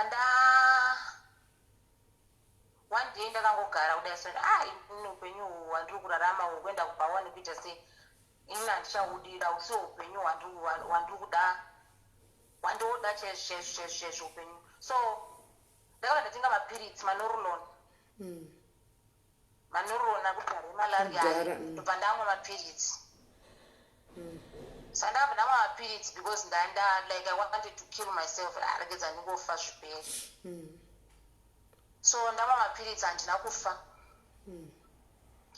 ndakagara kukoke general hospital vakadhirena mapirits ayaya saka vandidhirena mapirits ayaya ndabuda muchipatara ndakabva ndaenda kumba kwamainini vangu ive again semunhu angamborwara maini vangu ndobva vanditora saka pakabva pauya mumusikana like ndabva nditanga kumurondedzera ini upenyu hwangu hwakaoma like iko zvino ndakabva kwandanga ndiri kwandandakashungurudzika ndikabva ndauya kunoko ndikatokedza nditsvage basa ndidzokere kuchikoro ndabva ndasvika ndibva ndaitwa so musikana yakati aiwa handonoona zviri kumba kwangu nemachengetero andinoita mai vangu inini ndakajamba bhodha ndikaenda kuSouth Africa. Saka ndakabva ndaenda nemusikana wayoyo shuwa ndakabva ndanyatsofara kuti like munhu weshuwa ada kutoenda neni kuSouth Africa. So musikana wayo ndibva kuSouth Africa. Takabva taplana kuuya kuSouth Africa, tikabva takwira tikaenda kuBeitbridge tikajamba bhodha. Nekumvura tajamba bhodha kwekwe ndibva tauya kuno kuJoni. Okay, fine, takasvika muJoburg zvakanaka. Hapana pakambonetsa nemapurisa kana patakambosungwa. Saka tango tichisvika muJoburg munhu ndobva achinja. Tasvika muJoburg zvikanzi boyfriend yangu inogara kuTembisa ati hazviiti fundiuye apa ndiri muJoburg handina kuenda kuchikora, handigoni kutaura chirungu, handisati ndambotaura chindevere muupenyu hwangu. Apa muri kuona kuti kumakore ekumana 2000 muJoburg manga musati mambozara mashona sezvese mashona arimo iko zvino okuti unogona kunzwa vachitaura shona urikukumbira rubatsiro. Kurati ndiri gonzo rasiyiwa makazara kiti, ndasiyiwa mupark station. Kana uyoyo akati boyfriend yake yauya kuzomutora. Ende ininde ndiri munhu akakurira kumusha, malights emuJoburg, mabuilding ese aenda asati ndambomaona. Because you can't compare kwekwe neJoburg. Ndakabva ndarara mupark station musi wekutanga, ndarara mupark station musi wekutanga, musi wechi2 ndarara futi mupark station, musi wechi3 it's obvious masecurity ayakutopedzera toona kuti munhu ita ane 3 days tichimuona achingotenderera panapa. Saka security yakabva zvikanzi iwe uri kumborara kupi? Hatisi kunzwanana, hatitonzwanani zvine language, handichigoni kai nechirungu. Saka musecurity yakabva andidzinga, ndakabva ndadzinga mupark station. Nzara, tsvina, zvese neconfusion yekuti ndoendepi ndoita sei zvabva zvasangana. Saka ndadzingwa mupark station mimi ndakabva ndabuda. Ndichifamba towards renki pane panotengeswa mafruits nekuita sese, saka pane pavanorasira mafruits so ndikatoti apana beta ndichitoekta sebenzi. Ndanga nditanga kunonga mafruits angu ndichidya so chinonga mafruits ndichidya mamwe chitoisa muchipepa kuitira nguva yemanheru. Handisi kuziva ndiri kunorarepa, handisi kuziva kwandakananga, ndiri kuona vanhu like handisi kuziva kuti ndichaita sei. Pfungwa dzekuenda kupolisi hadzitomboripo kuti beka ndinozvisungisa ndidzokere kumusha, plus unenge usingatozvizivi futi kuti kunotsungwa munhu achidzorwa kumusha. Saka ndichiri kunonga mafruits kwaipai pakabva pasvika vakomana 2. Pasvika vakomana 2 vaivai vabva vatanga kuda kutondibhula mastreet vai like panapa patobvumidzwe kunonga chikafu. Ndina kupa permission yekunonga chikafu chedu chichi. Saka hatisi kutonzwanana futi nevanhu ava because vari kutaura chinzulu, inini ndozvitaurira shona yangu. So umwe wacho ndobva ati anenge anobva kumusha. Ndakabva ndatofara kuti maiwe paita vachitaura shona. Saka vangari mandevere vakomana vari 2. Saka ndibva ndatoti ndobva kumusha ndakutanga kutorondedzera vakomana vaivaye, ndatofila comfortable, ndakutanga kutovarondedzera nhamo yangu. Ndikati aiwa ndakauya nemwe musikana ndobva andisiya panapa. Saka ina handisi kuziva kwokudiko kuenda.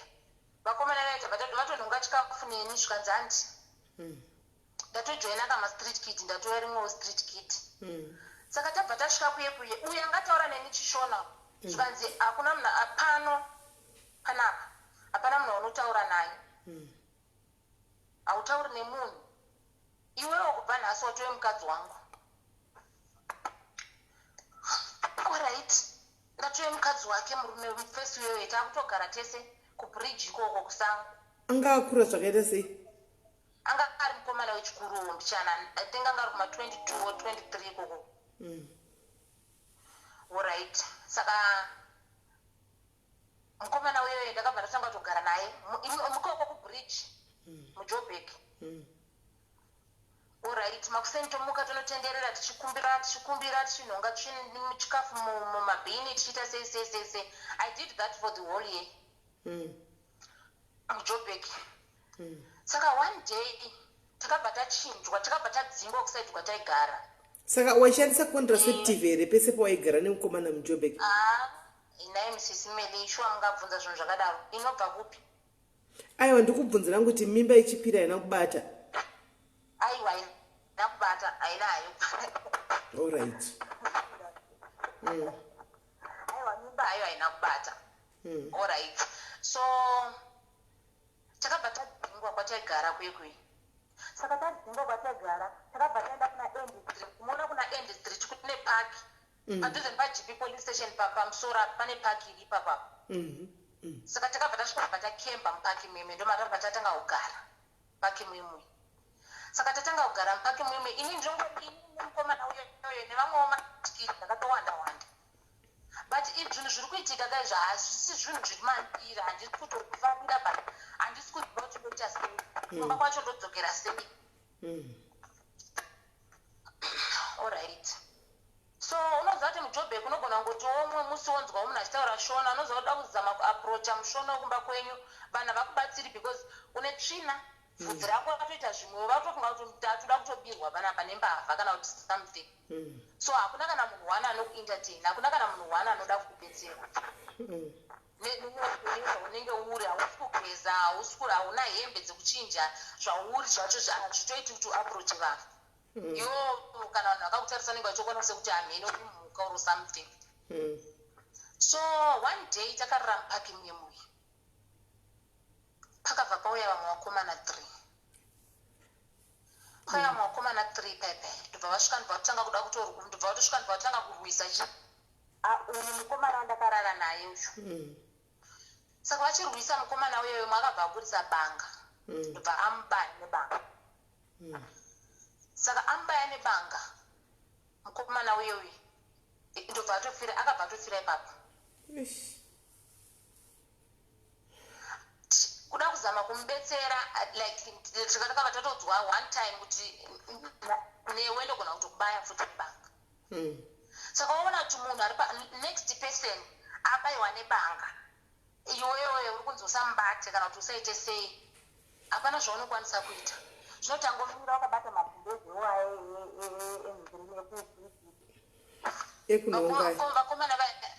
vakomana vaive vari 3 zvikanzi handei. Alright, handibvunzi, ndogobvunza kuti moendeipi neni, hazviiti kuti ndibvunze because ndiri kutotyawo ndapedza kuona vachiuraya munhu manje manje. Ende handikwanisi kuramba kuti handidi kuenda nemi kana kuti muri kuda kundiisa kupi. Saka ndakabva ndaenda nevakomana vaya. Unoona kuDory Fountain. KuDory Fountain kune chimwe chipaki chiri kumusoro, kune cheche Salvation Park iri kumusoro pana Saratoga ndokwataigara ikoko. Ndokwataenda kutsvako nevakomana vaya. Tasvika kuye vakomana vaya. Ini ndatove mukadzi wavo vose vari 3. Nemwari. Hai zvokuti umwe acharara neni nhasi, umwe orara neni mangwana, aiwa. Umwe anorara neni, vamwe vakagara zvavo vakatarisa vakarelax, umwe achipedza umwe ouya, umwe achipedza umwe ouya.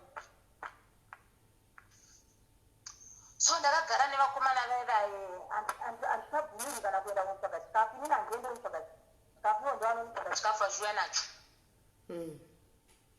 So ndagara. One day umwe wacho anga ari mukuru wokubaya uyoyo nebanga, ndobva ati kune vamwe vacho ava 2, imi michiendai, handichakudii panapa. Saka ndabva ndasara ndichigara naye. Zvinoitika zvandokutaura zvinoitika mumazvitu vamunoona maskati ndo zvakaitika kwandiri for the whole year. Zvinoitika. So ndagara nemukomana uyoyo, takagara I think for a month, tichigara ipo pakimira ndiri kutaura kuna Saratoga kumusoro kuDory Fountain. So one day ndobva mukomana uyoyo angoti sambona kutsvaga chikafu ndiri kudzoka. Ndobva aenda haana kudzoka. Haana kudzoka. So asina kudzoka, inini manje ndatoona kuti kwatosviba kuti ndirare paipa yandiri ndega ndakutya because avo vachidzidza vaitomutya vaitoziva kuti sport yake hakuna anouya ikoko. Saka ndakabva ndafamba ndichibva kuDory Fountain ikoko ndibva ndaenda muJoburg Park. Ndasvika muJoburg Park mimwe ndibva ndatsvaga hangu pekurara. Ndibva ndarara muJoburg Park. so ma-street kids vamwe navo wane nzvimbo dzavo havatoriwo vamwe vanhu vanenge vasingazivi vave kuti vajoina saka ndairarawo zvangu kujobek park pangu ndega saka makusentomuka tononhonga chikafu pakfc yepanhigirini yepadhuza pamtn paipai vane zvikafu zvavanorasa mabhonzo neinei saka taimuka makusentononhonga paipai saka one day ndakati ndichibva kunonhonga mabhonzo angu ndichazomachengeta ndozomadya time ndidzokera kunotsvaga zvimwe ndakangoti ndichipinda mupaki meme ndichifamba ndibva ndanzwa pana baba aitaura pafoni like kutange vakudirecta munhu asi vamutaura neshona kandakamira ndikamirira kuti vapedze kutaura nefoni ndibva ndavamhoresa baba vakatoshamisa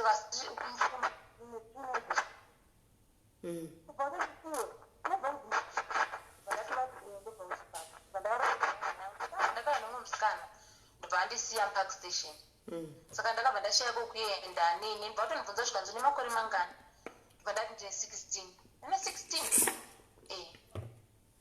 alright zvikanzi gara panapa pane munhu wandoda kunotora ndozoya ndokutora shuwa ndakagara because ndatove nehope yekuti at least pane munhu atari kuya zonditora so ndagara kudaro shuwa baba vai vakadzoka vakabva vanditora vafamba nechimotikari chavo chimwe chaunga kapaka upaunga pachipaka vabva vaenda nini kuchimotikari chavo kupekuya tabva tadarika ndobva ndaenda kunogerwa abva ndaenda kunogerwa kwekweyo ndobva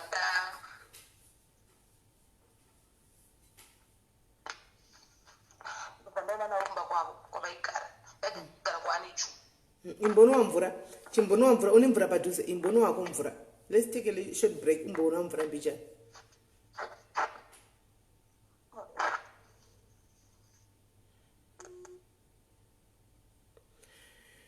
Wow.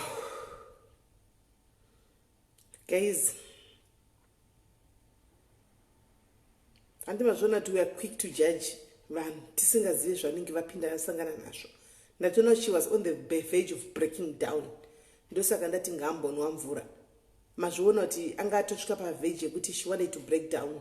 Ndosaka ndati ngambonwa mvura. Tino judge. I've seen several times mukadzi uyu handimuzivi. I've met her pano Facebook. I've seen her several times, people judging her, people saying a lot of things about her. Ndichishaya kuti but andinambodamboyanzwisisa musoro ndekuti ameno ndemuyaya andimaona. Little did I know kuti she's got such a sad story. Ndozvinhu zvakasangana nazvo mukati muupenyu hwake izvozvizvi. Andimaona. I still remember handizivi. I don't know. Kana ndisingakanganisi let her come back. Mwana wake also went the same thing. Kandisingakanganisi. Mwana wake ningakaita the same thing zvakaita iye. Mwana wake wekutanga uya mukusikana uya.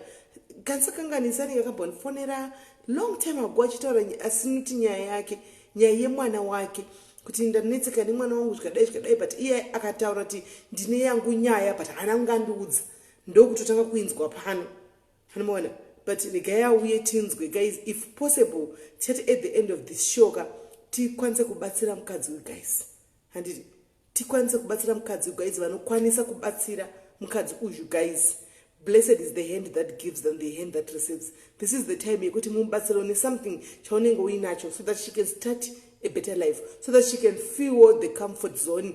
Chero achigara mukuku, chero achigara murumu, afilewo kungoti no, I'm loved.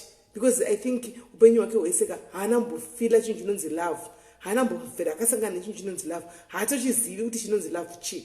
From her mom, of course we cannot blame her mom because she remember she a widow, afigwa nemurume ane 7 kids. She thought she was doing the best for her kids. Kuti munin'ina haana mbofungira kuti munin'ina wake anganodai mwana, itlakatlakano, confusion chete guys. But I think this is the time yekuti anzi happy ending. Apana happy ending. As far as I know here, there's no happy ending. Let it like regai muta phone big. Apana happy ending guys. We need to help you guys. Une 5 rand yako, une 10 rand yako, une 5 pounds yako, une chi, right? Hello? Hello. Hello, Sis Melly. Yeah. Yes, you can continue. Okay. Okay, so ndaenda nababa vaive kumba kwavo achiti akasvika baba vanogara muwandu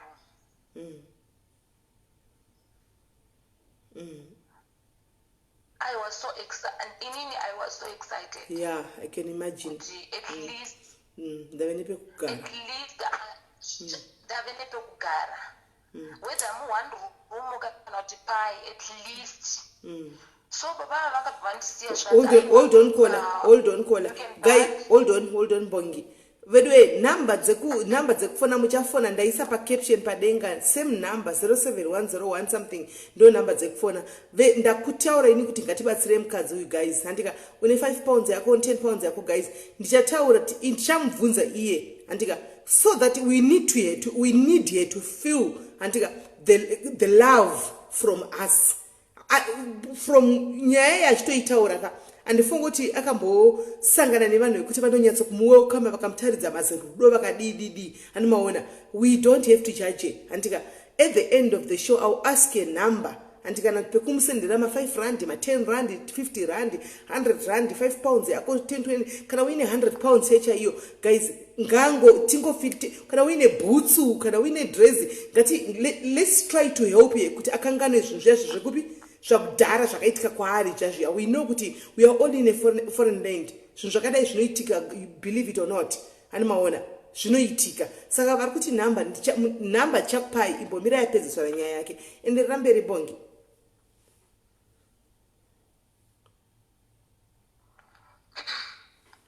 Okay, so baba vakabva vati unogona kugeza zvako ita indisambobuda ndokuenda kwandiri kuenda so ndakafara sisineli kuti at least ndave mumba ndakugezawo so ndakabva ndageza ndobva ndachinja ndikapfeka hembe dziya hembe dzandadatengerwa nababa vaidai so baba vaipa vakadzoka vakatosvika zvanzi wadya ndikati ndatya alright so I felt something pantori nemwe munhu anotofungawo kundibvunza kuti ndatya pantori nemunhu anotofungawo kundibvunzawo kuti ndageza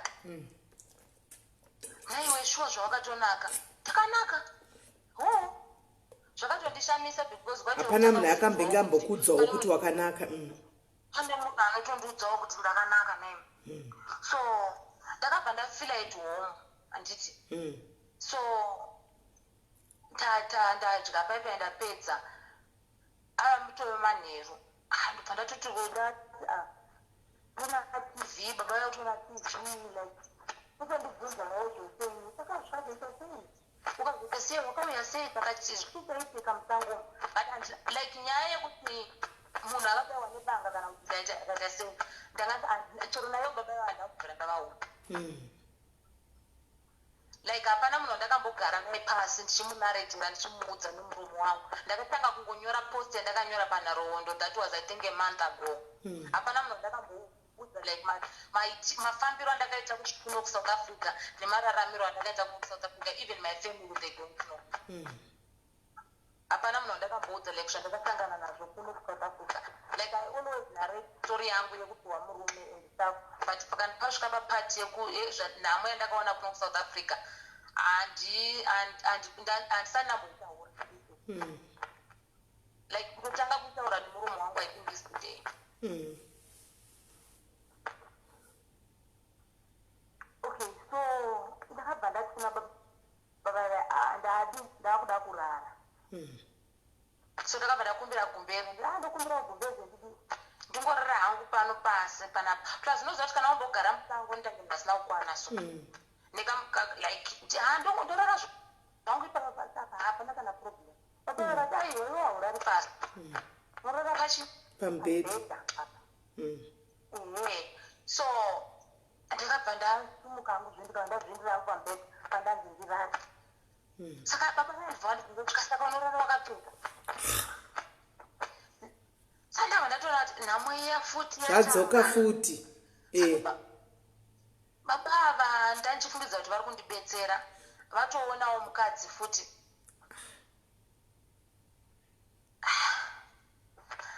Okay, because ndiri mumba Sis Melly handina kana kuzombomirira kumanikidzwa kunzi kumura kana kuti kuita sei kuita ndakabva ndatoti zvandanzi ndorara ndakapfeka ndapedza ndirara ndisina kupfeka. Because ndakutofunga kuti saka baba zuva ndambogeza ndikadya ndikatoonawo TV ndikatomwa koko siriyasiwa nomwe munhu yandatogurawo inini. Saka kana ndikazoti handisi kuda kurara ndakapfeka vakandidzinga ndoita sei. Saka ndakabva ndatokumura baba vaitozviwanira mukadzi. Ndakagara nababa vaya 5 months.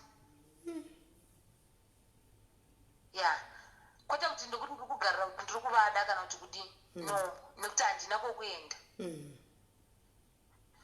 Saka ndagara nababa vaya 5 months. One day baba vaya vakangomuka zvikanzi mukadzi wangu ari muroti. Mukadzi wenyu ari muroti. Zvanzi mukadzi wangu ari muroti kubva kuZimbabwe. Saka ndoti ndoita sei, like hembe vainditengera ndadatoiwa unoiti hembe netuchichi ndatochinjawo vazombonditsvagira basa rekuklina pane rimwe bhucha pandaenda kunoshanda 2 days pavhiki ndichipiwa 65 rand. Alright, baba vati mukadzi wavo ari kuuya kubva kuZimbabwe. Ndatove nestress yekuti ndaakudzokera futi pai mustreet. Saka ndava ndati aiwa kana mukadzi wenyu achiuya kubva kuZimbabwe ndokumbira kuti mundikwidze bhazi ndiende kumba. Like ndaakuda kuenda kumba manje. Ndikwidze nomwe ndibhadharira ini tiketi. Zvikanzi aiwa handikubhadhariri tiketi. Inini zvandichaita ndezvekuti ndine mumwe guru wangu anogara kuzasuwo ndokwandichaenda newo ndombonokuisa ikoko kusvikira mukadzi wangu adzokera. Alright. Manhero aya baba vaya vanditora vandidza kuda kushamwari yavo. Shamwari yavo murume futi tango tichingosvika pamba pemukomana uyoyo mukomana yabva atotanga zvikanzi vaivati moyo baba vaiva moyo maita hemi mandivigira saizi yangu chaichai. Zvino ndachibvunza baba vaivazve saka panapa ndiri kudii. Baba vaya zvikanzi panapa tombotaurudziwe neni takambodanana pano hazvitauki panapa. Iwo handitauri kudai accommodation nekubetserwa. Ndakabva ndagara futi paya nemurume uya. Murume uya wandakazonogara naye apo aive mhuka chaive musango.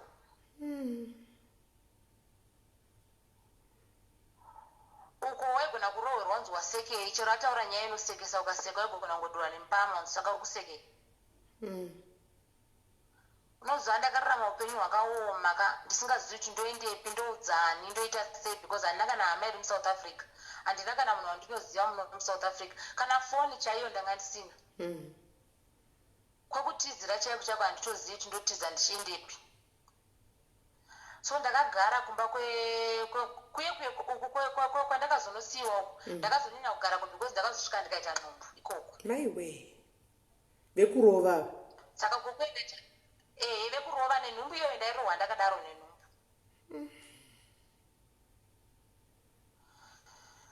Saka ndagara kune ikokoko. One day kwakabva kwauya hanzvadzi yababa vaiva vekurova. Ndichitoripo nenhumbu. Nhumbu yaita macomplications futi zvokuti like ndakufamba nestick my left leg yanga isingadi kusumuka. Saka sisi vacho pavakauya ndibva nditi makanyoresa. Tikati handina kumbonyoresa ini. Mimba yakura kudai so hamuna kunyoresa. Saka sisi vacho ndibva nditi aiwa ndikutoenda nemi kuclinic. Saka takabva taenda paclinic yemuHoneydew imomo. Tasvika kuye kwedu kuti akati aiwa iyi kesi haisi iyi ndeyekuchipatara. Ngaende kuchipatara munhu mimba yake haina kugara zvakanaka. Saka ndasvika kuchipatara kuye zvinoita kana kuti nditoti ndimwari kana kuti ndiani. Amena. Unoziva ndava ndichiswa pascan kuKrugersdorp kuchipatara ko. Ndotova dhokota vapo nditi tarisa scan. Ndatarisa kuya zvikanzi uri kuonei ndikati hapana chandiri kuona zvikanzi une matwins.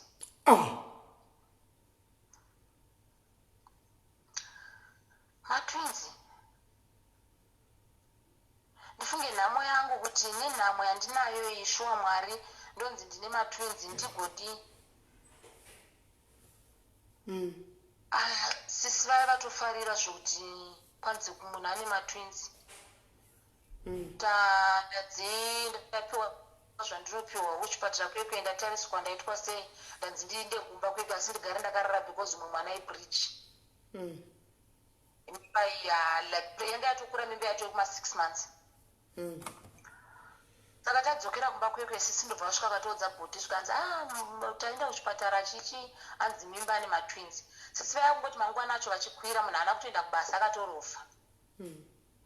Handisana namborohwa murohero wakadaro muupenyu hwangu. Kuti waitire matwins.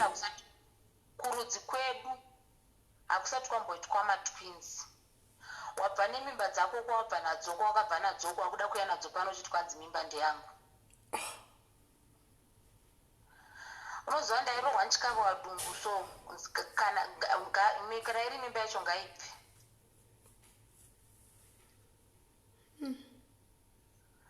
Ndobva atanga kusatenga chikafu. Panopa manitengi chikafu. Vaive kukusiya ko baba vemukadzi wavo havana kuzodzoka. Baba vaya havana kuzodzoka because mukadzi wavo anga uya zvishuwa. Alright. Mumba muya hamuchatengwi chikafu. Munhu uya kuti kana aenda kwaanoenda haadzoki. Mimba yane 7 months. Mimba yazogwadza ine 7 months kudaro. Saka ambulance ndodanirwa nani. Mumba umu ndongori ndoga murume uyu hameno kwaaendawo mazuva aravira babva kubasa. Hameno kuti aendirepi. Mimba yakutogwadza ndakutobuda ropa. Ndadedza vamwe mai vaigara papati aigara ipapo vaigara munomwe mumukuku. Ndati waimundibetserewo indakufa kudai. Saka mai vaipe vakangosvika mwana uyu abva atoburitsa makumbo. Mwana uyu aburitsa makumbo tiri tu mumba muya mai vabva vatanga kuridza miri. Mwariwo kana nguva yekufa isati yakwana munhu haufi. Vauyawo vanozivawo zvokuponesa vamwe mbuya veZCC vazama kudidi musoro womwana uchadi kubuda. Muviri wese wapanze asi musoro hausikuda kubuda. Vaita zvavanoitawo vanoziva zvavanoita kusvikira mwana uyoyo wani mutwini abuda umwe wechitu apa abuda. Maambulensi aya azosvikawo ndokuenda kwandakaenda kuchipatara. Ndaenda kuchipatara kwekwe nenyasha dzaMwari vana vaya ndibva vararama vese vari 2. Vararama vana vaya vari 2. Upenyu hwabva hwatoita wesi manje because pandakabuda kuchipatara murume uya ndakabva ndawana arongedza hembe dzake. Asiya shoma zhinji dzacho hameno kwaadzisa. Mumba muya hamuna chikafu. Ndine matwins. Modi wasipo, modi wazvinhu zvevana, modi waeverything. Ndoita sei? Saka ndakabva ndatsvagirwa basa nevamwe mai zvikanzi regedza ndikutsvagire basa. Pane vanoziva ko hani juu pane imwe famous inoita zvekusona matisheti. Kumudambura shinda nekuita sei. Vana vaiva ndibva ndavatsvagirawo pekuvaisa pane chimwe chikreshiwo chandaizoafodhawo. Tagara. Baba vaya vakazodzoka here? Baba vaya vakazoramba varipo? Vaikota vachidzoka.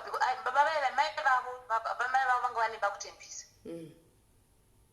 Saka mai vavo vakaupesera vakuuya manje kuona vana vose vatenga chikafu nekudididi.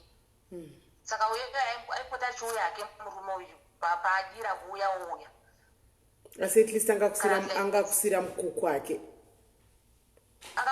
Angakusira mukuku wokugara. Mukuku anga asiya hake, mukuku wanga uripo.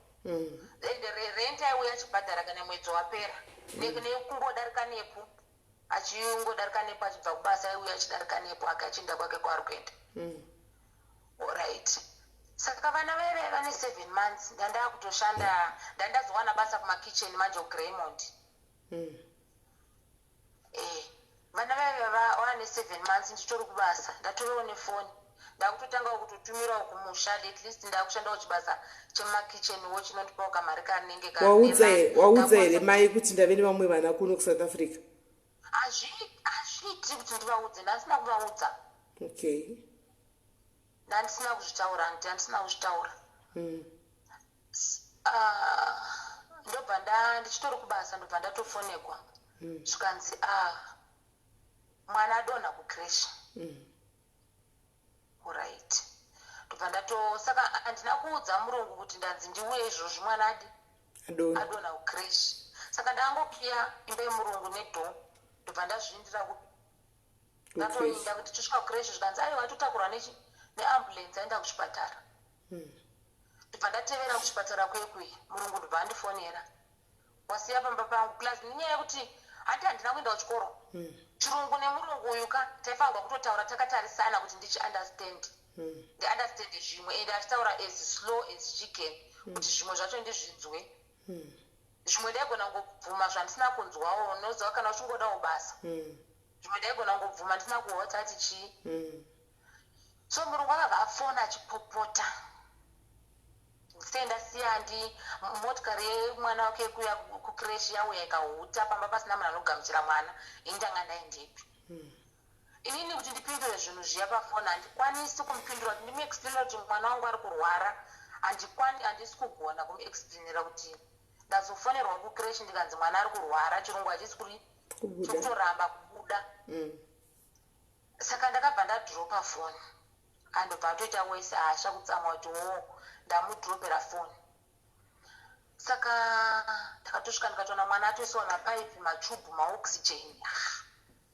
Chii? Zvanzi mwana adonha kucreshi. Dokta chero wakada kuzama kundirondedzera kuti mwana zvazofamba so, handizviwi kuti mwana ari kuhwei kana kuti zvazodii, handisi muri kutoudza mhepo. Saka vamwe mai vangu varimo mushona, ndobva nditi aiwa hanzi mwana adonha akarovera zvakashata nemusoro, saka aita brain death or brain damage or brain death. Saka kwanza anorarama here? Ndakutoda mai vaya kunga vachindondoexplainera. Madhokta akati hatizivi because mupfungwa dzake muna diro pahere hameno pachimedogona kuti zvazoita sei hameno mwana akuvara. Saka nenyaya kuti ndanga ndinomwe mwana anga ari kucreshi hazviiti kuti ndirare muchipatara ende kukruger stop futi kupedha kurara urari kuchipatara, vanongoadhimita mwana. Saka ndakabva ndandisina futi mari yekuti ndidzokere kumba.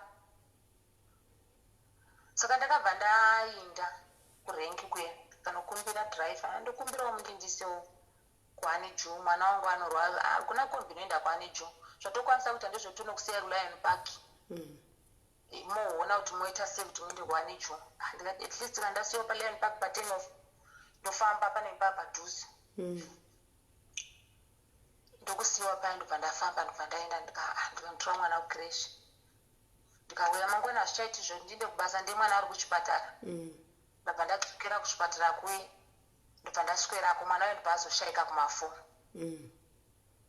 Okay, mwana ashaika kuma4, ndabva ndaudzawo hama dzake mwana mwana ashaika kuchipatara. Alright, fine. Vaorganizawo zvavanoorganiza zvokuunganidza mari nekuita sei zvoku mwana abviswe kugovernment hospital aendeswe kuwana undertaker zvomuno muSouth Africa zviya. Tasvika kugovernment hospital kuya. Pindaiwo neni zvemumochari tiidentify mwana. Vose vanhu vakagara mumota, hapana anopinda neni mumochari. Apa ndisati ndakura kai 16. Tapinda mumochari muya, shelf by shelf ichivhurwa ichitsvaga mwana. Apa ndatomukangamwawo handichamuzivi mwana uya because nekutyawo zvituna nekuita sei ndatove confused. Mashelf ose avhurwa, iwe mwana wako anzi akonzi hamuna zvo. Saka todii muya mumochari muya muri kunzi mwana ashaikwa, asi ndo maari nenyaya yekuti ini ndatove confused handichazivi kuti mwana wangu ndeupi. So ndibva ndadzokera panze. Vamwe mai vangu varipo vechikuru vanoshanda ipo kumochari zvikanzi aiwa gara pasi. ndadzokera vanhu mai vanhu vatanga kutaura neni vataura neni paipai asi ndine vanhu vakuru ndina mai vemurume ndine vamwe vavo vavaperekedza kubva kutembisa hapana anoda kupinda neni mumochari so ndopatakazodzokera vatasvika vabva vavhuravhura shuwa uyu mwana uyu chikadhi chake changa chabva saka pavakamusumudza kudai so vatona chikadhi shuwa chiripo ndokutorwa mwana uyoyo ndokuzoendeswa kundokunodi ndobva tamuendesa kwaandateka kuyekuyo ndobva taviga mwana uyoyo saka taviga mwana uyoyo abuse iyoyo haina kumborepera ndakutonzi iye ukazouraya mwana wangu uye angamborambwa uya uchinzi kweda kuna matwins saka mai vepamba vataigara paipai pamukuku paipai uyu murume anga achidzoka kuzogara pamba paipai anti achidzoka kugara pamba paipai manendini basa rapera kuya murungu atondidzinga chiba handitodi kana kukuona pano aitokuitira fevha haugoni kutaura chirungu haugoni kuklina kwacho chichi ndadzingwa basa ndabva ndadzoka ndabva ndagara paya mai vaire pamba pataigara ndobva vanditi iwo regedza ndikubetsere murume uyo anokushungurudza anokushungurudza zvisingaiti saka mai vaindibva vandotsvagira basa pamuindia kumefe muindia uyoyo ndobva vatomuudza zvikanzi aiwa munhu uyo ane mwana wake haana kukumisa svika nemuindia ngaauye naye mwana saka ndakubva ndaenda ndobva ndapiwa rumu kucottage kubheki zvikanzi nemuindia mutemo wemuindia yange yakaoma mwana wako unomusiya kurumu mwana ane 7 months ka mwana wako hauyi kuno kumba kwangu mwana wako unosiya wamupa chikafu wozodzokera unomupa chikafu futi palunch wozonomuona manheru wachaisa saka mwana akapedzisira atojaira kugara ega kurumu nokuti unoziva kuti mwana ane 7 months anogona kungochokewa ofa kana kuti woita something but nenyaya kuti ini nemwana wangu tiri 2 hatina kokuenda ka hatina option mwana akapedzisira ajaira kuti haiwa inini munomba ndogara ndega saka ndazotambira mari yangu it was towards November andobva ndati beta ndiende kuzimbabwe saka ndakabva ndakwira ndobva ndaenda kuzimbabwe ndibva mai yangu atoshamisika ndadzoka ndine mwana chichi ndabva ndatokumbira ndokumbira kusiya chi mwana dzokere kuSouth Africa kubasa nenyaya kuti ndanda kupota unchitumira tumari situation wepamba nzara nei ichange yakuchinja mai vangu kubva vatora mwana ndobva ndadzoka kuSouth Africa December ndiripa unoziva kuti nhamo nasatani zvine kana zvichikutevera ka haufi wakabudirira mupe ndakadzoka December ndobva ndashanda pamba paipai January maindia aya achibuda achienda kubasa vakasiya gedhe risina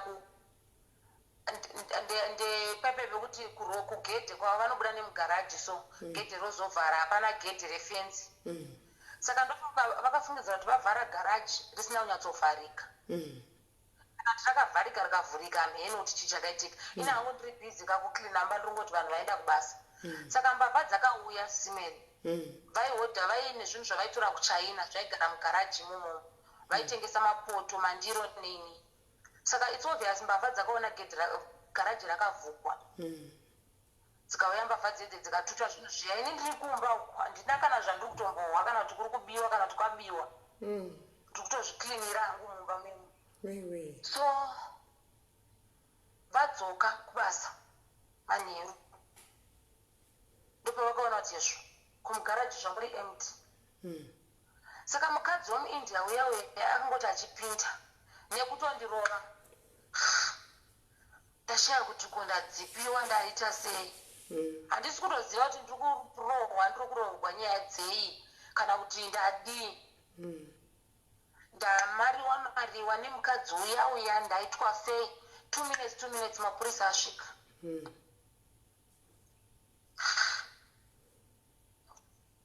Sis Melly chirungu handichigonini kuva iyoyo ndasati ndogona chirungu ndozvakandipa shungu dzekudzidza chirungu chirungu ndanga ndisingachigoni mapurisa achindibvunza zvembavha ndakabva ndati yes apa vari kundibvunza ari kuti isetup ndakabva ndabvuma kuti isetup vanhu ava kwavanogara kuziva Yes. ndakati yes. Ndashunguridzwa zvino nemapurisa ndiri kungoendeswa kwandisingazivi apo varida kuti ndinoidentify kunogara chi vanhu ava tosheya kuti inyaya yei like vanhu ava tiri kuendepi. Ndachisungwa paya Sun City 3 months mujeri. Ndini ndakaita setup pamba paya kuti pabiwe uyu mukadzi womurungu ari kungoti ndoda zvinhu zvangu. Ininiwo ndabvuma paya kuti vanhu ndovaziva. Saka ndiri muSun City kwekweni ndakabva ndakwa kune umwe musikana anobva kuHarare anga ari kwekweni. Saka nemusikana waya pakutaurira paya andabva ndatomurondedzera ngati iwe nantomboziviwo kuti ndakavharirwa pano ndangoona mugaraji ndangoona ndakurohwa zvikanzi kwai mugaraji mabiwa zvunhu. Shopa ndakasvika mugaraji ndakaona mugaraji muya musina chinhu. Saka musikana wewe achibva aita nyaya nemugadhijeri wewe ini ndotori confused handisi kuziva zvandakasungirwa kuti nditi ndiri kusungirwa kunzi ndakaba kana ndiri kusungirwa kuti ndakadii handinyatsosivi. Saka mumwe musi ndobva ndatonzwa ndichitodedzwa hangu zvikanzi ndaburiswa mujeri. Alright, ndabuda mujeri ndoendepi naye kokuinga chaiko ndokwandisina. Sis Melly mazimba tinoitirana utsinye toga unozva ndabuda mujere ndakaudzwa nemumwe munhu nyaya yekunogara pamethodist paya. Handina kudzingwa pamethodist nevanhu vemuSouth Africa. Ndakati ndisvika pamethodist paya ndichida kutsvaga pekugara ndakatanga kutsvinigwa nevasikana vanogara pamethodist paya. Hapana space nekumusha. It's obvious kana iwe ukadaro cheketeka kana akauya 3/4 yevanhu aiti hapana space. It's obvious unotongosvika uchingonzi hapana space. Ndobva ndakaenda kupolisi ini ndokumbira kuti muri depote zvikaisati depote vanhu maiwe isoni chavo chavati depote kunzi kwai munhu unoya kukumbira kuti kwaenda kukumbira kudepotiwa ndi pakadara vakudepoti zvishuwa. Kudepota vanhu ndokwatisingaiti. Hakuna kana umwe munhu unoziva. Ndikati ndinai kumapurisa unoziva ani. Ndikati vamwe baba vari kuHaneju. Baba vaya ndachifunga zvenhamo yekumashure ndichidzokera hangu zvekababa vaya ndogoti baba vematwins. Haiwa kumatwins hakuchaindiki zvendakahowa kuti kwaiva nemukadzi. Ndakutofunga kunokumbira rubatsiro kwevaya kumbondinunga vechimota. Alright. Mapurisa andiperekedza ikoko nevheni. Tasvika paya shuwa ndakasvika ndikaona pana mai vacho vachitowacha. Mapurisa abva anditi ndipapa ndikati zvikanzi alright.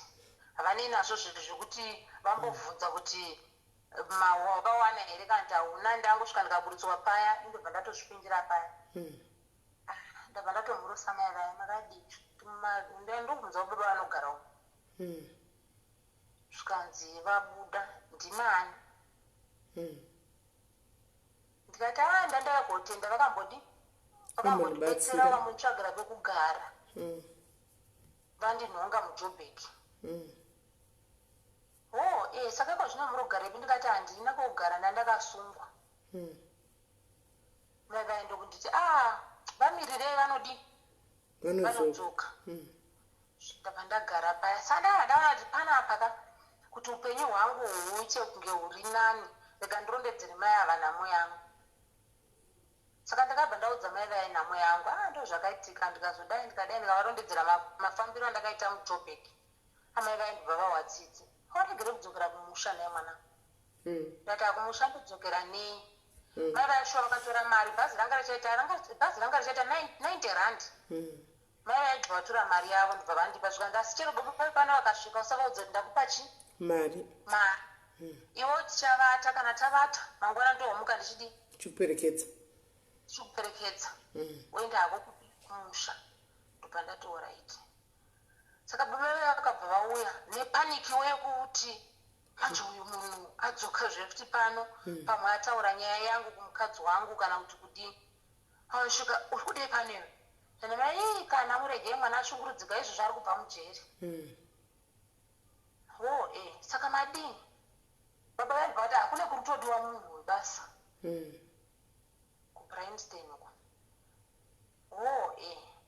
saka ndichaenda naye mangwana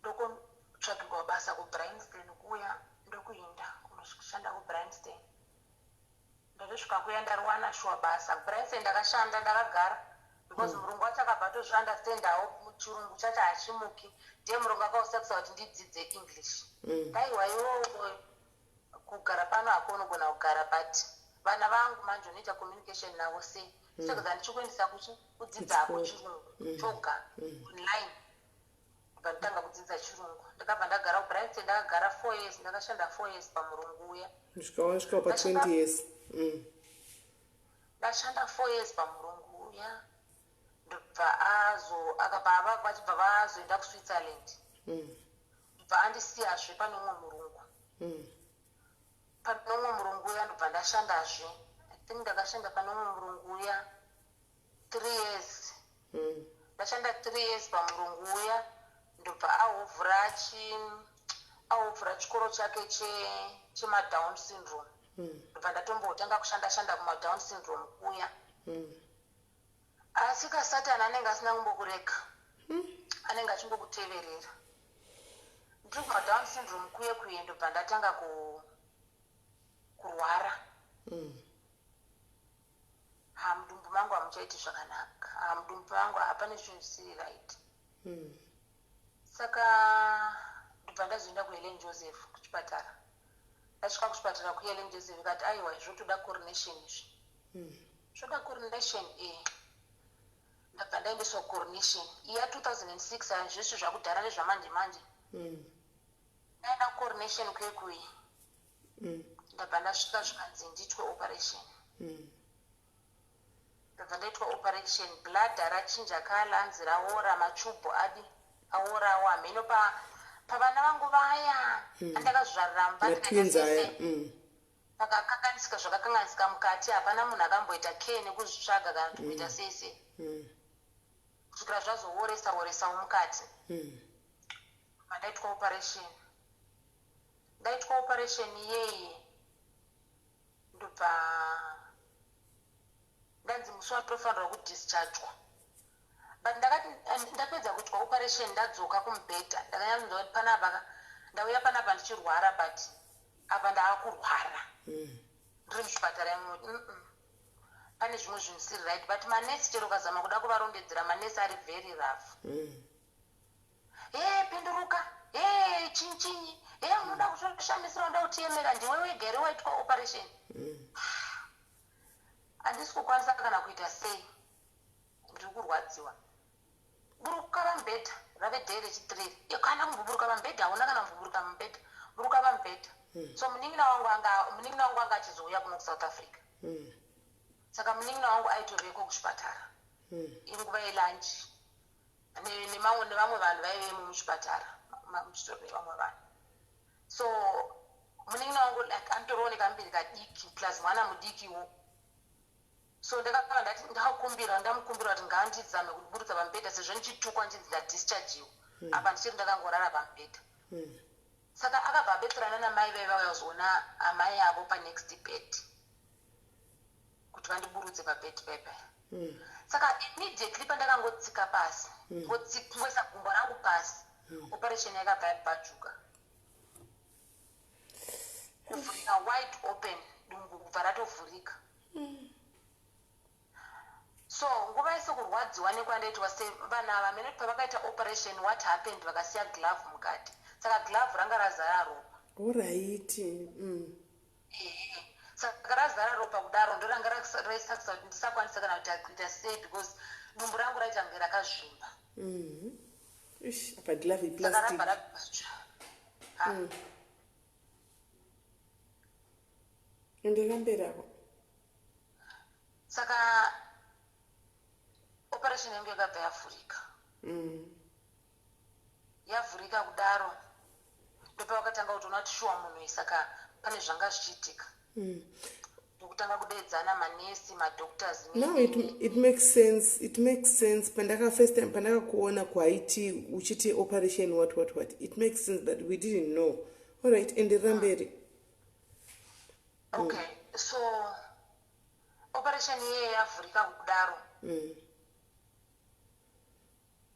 ndobva saka hati inenge ichinzi ameno vanoziva chirungu nemanesi inenge ichinzi yaita hanzi septic kudidi yatokanganisika yawo infection mukati mato ine infection ndakufanirwa kugara muchipatara vachibaya majekiseni vachicleana dombo riya rakangodaro rakangovhurika kudaro vachitutira makotoni avo nei zvinobvisa tsvina nekuita sei so ndakagara mwedzi ndobva wapera zvanzi haiko zvinondofunga zvaaraiti hande tinovhara ndobva ndatoendeswa kugeita kwekwe mbva inosona operation yeye ndobva yavhara operation yeye yavhara kudaro ndobva ndagara ndakanzi ndigare 7 days ndiende ndatobviswa mastitch saka ndakagara 7 days muchipatara ndobva ndatobviswa mastitch ndabviswa mastitch ndokutsvaga transport yekuti ibve neni kuchipatara ende neni kumba saka ndiri mukombi muyemwe ungozivawo kombi unoziva zvinhu zvokutamburira kana uri nekesi yakadaro unenge wakufanirwa kuendawo nemotikari haikona mupuresha mukombi saka ndiri mukombi muyemwe ndakagara takati ndaigara ndandakugara kucosmos city takati tafamba tadarika kulinden uku kombi yandokungoendawo pahampo zvimwe zvisinganzwisisiki ndokujamba pahampo operation yandokuvhurikazve mukombi muya zvinoyangova batai zveropa apa ndopandaifungidzira kuti hapana apa ndazofa manje because handisi muchipatara ende unenge uchingonzwa nevanhu uchinzi yeye ukazorohwa nemhepo yeye ukazodidi yeye unofa dhiraivha ndokuchikumbira vanhu kuti vaburuke aende neni kupi kuchipatara famba achifonera ambulensi achiita sese ndokuenda kuchipatara kwekwe chipatara ndakahochigara zvino 6 months dzakakwana kuti ndiriko kuchipatara kuti vavhare operation iya ndobva vazoisona operation iyeye asina nhasi haisati yaita right operation iyi because like haufanirwa kutakura chinhu chiri more than 5 kg because dzinogona kuvhurika because hamene zvayakazoita mukati ikazodii soft nyama dzikazoita sese yeah so like I think ndo jeni yangu kubva ipapo kusvikira pandiri nhasi ndikuza ndikuita kundaita kunzwa kutsva kuita kutsva kutonhora pandaita kunzwa kutsva operation kuvhurika 3 times pamwombosiwa latex glove replastic mudumbu still you survived saka iko zvinoizvonye okay tell us let's not go back antika we are here to make you feel better anyway right let's talk about your present situation. What are you doing right now? Sis Melly, like I don't want to say kuti zvinhu zvakaoma kana kuti zvakaita sei. And I was staying in Sandton and moziva nguva yese ndachigara kuSandton. Andiziva. Vamwe vanoziva ndichishandira room. I was working on a Monday for the room. Like I wasn't paying rent. Ndaishandira on a Monday ndaipinda mu-main house. Ndoklina apo neapo zvandogona but pane musikana aizouya kuzoita zvinorema. Because murungu aitogara neni hake nezvekundinzwira tsitsi zvizvi. So last month imba yeye yataigara ndobva yatengeswa. Imba yeye yatengeswa murungu akati aiwaka iwo ndakakubatsirawo nguva refu handiti. Inini imba yatengeswa neniwo ndanga ndichigarawo panapa. Murungu ndobva awana imba yake kuRandburg akamuvhera kuRandburg. Ini ndobva ndasara ndichigara paipa ndainanzi ndigare February wese ndichitsvaga hangu kwekuenda.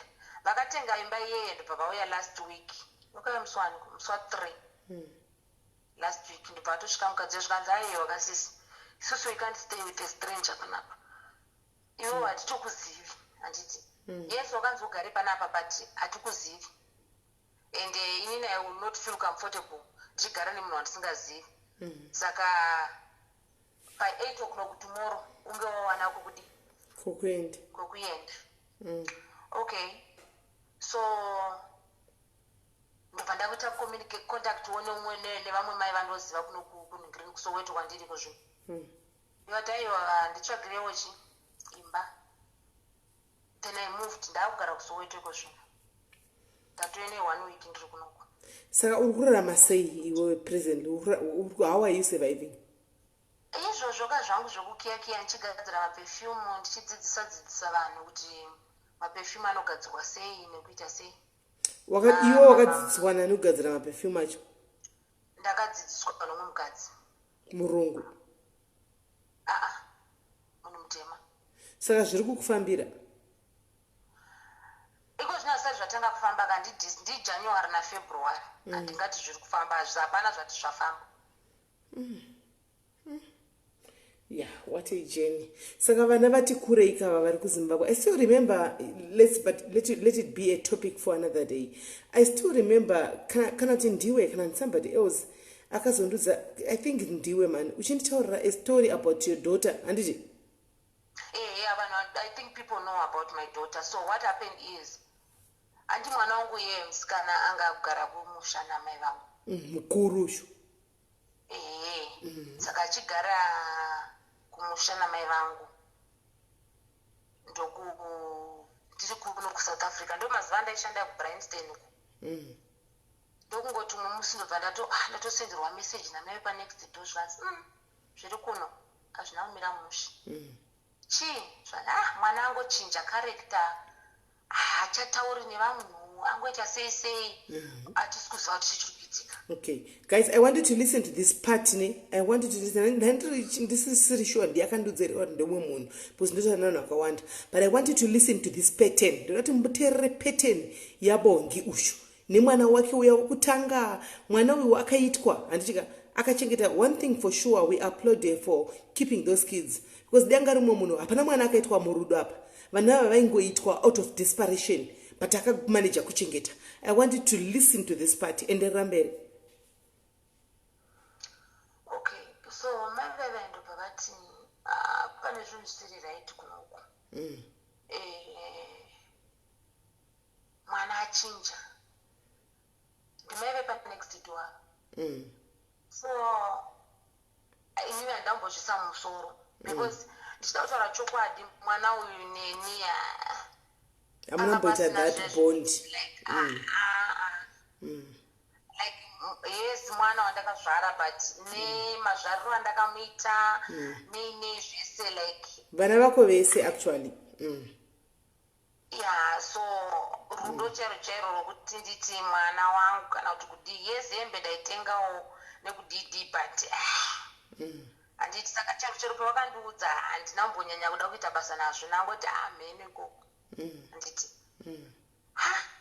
mistress vekuchikoro kwacho handiti ndivanga vari headmistress wepachikoro anga ari mukadzi headmaster wacho.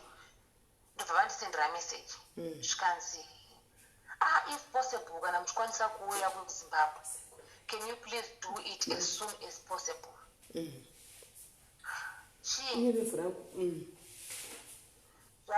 Situation iri kuno kune mwana haisi right.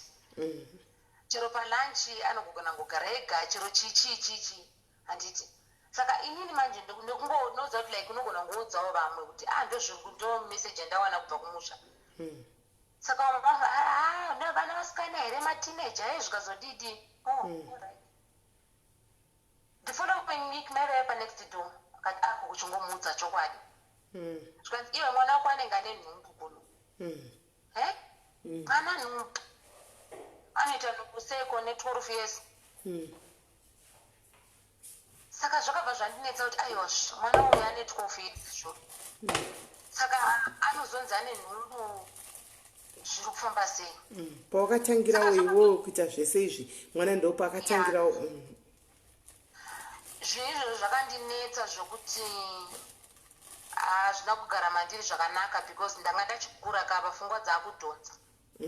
Noza ndakatambura Sis Melly ndakarwadziwa ndakachema like mazuva iwayo ndopanga pane gurupu rimwe raloveness rimwe rataifarira zvisingaiti vanhu vekugurupu kwekwe vakamira neni handidi kunyepa because I wanted to commit suicide zviri serious kuti aiwa ka mwana wangu haangamboiti nhumbu neage yandakaita nayo nhumbu handiti apa ndanga ndisati ndatombonzwa kuti chii chakaitika ndakaiwana achidanana nemukomana here kana kuti chii chakaitika so ndakabva ndaudza murungu wekubasa kwandaishanda dando situation iripo nevamwewo vanhu vasikana vepafacebook ipapa vanhu vavandikwidza pasi ndikaenda kuzimbabwe ndaenda kuzimbabwe kuzama kutaura nemwana haasi kuda kutaura kuti mimba ndeyani mimba ndeyani mwana mimba hatauri kuti ndeyani but uchinatsomuona kuti no mani mwana uyo haasi right so zvakaitika ndezvekuti panga pana sekuru vangu vanga vakambosungwa sekuru ava vakasungwa vanga vari kujeri saka isusu takatokura tisingavazivi saka apa vanga vachibuda zvino jere kwekwe vabuda kujere kwekwe ndobva vazouya kuzogara nesu oright so ndazotora mwana ndikamunyengerera ndikaenda naye kutauni mwana aenda kutopaka zoti aiwaka imi mukanda kuudzai kuti nhumbu ndeyani amudi musanobvunzi ndati aiwa handibvunzi mwana ndipo akazotaura inini ndo zvakaitika vaitorara neni sekuru vakatonditi ini ndandakasungirwa kuti ndakauraya mukadzi wangu saka chero newe ukazvitaura ndokuuraya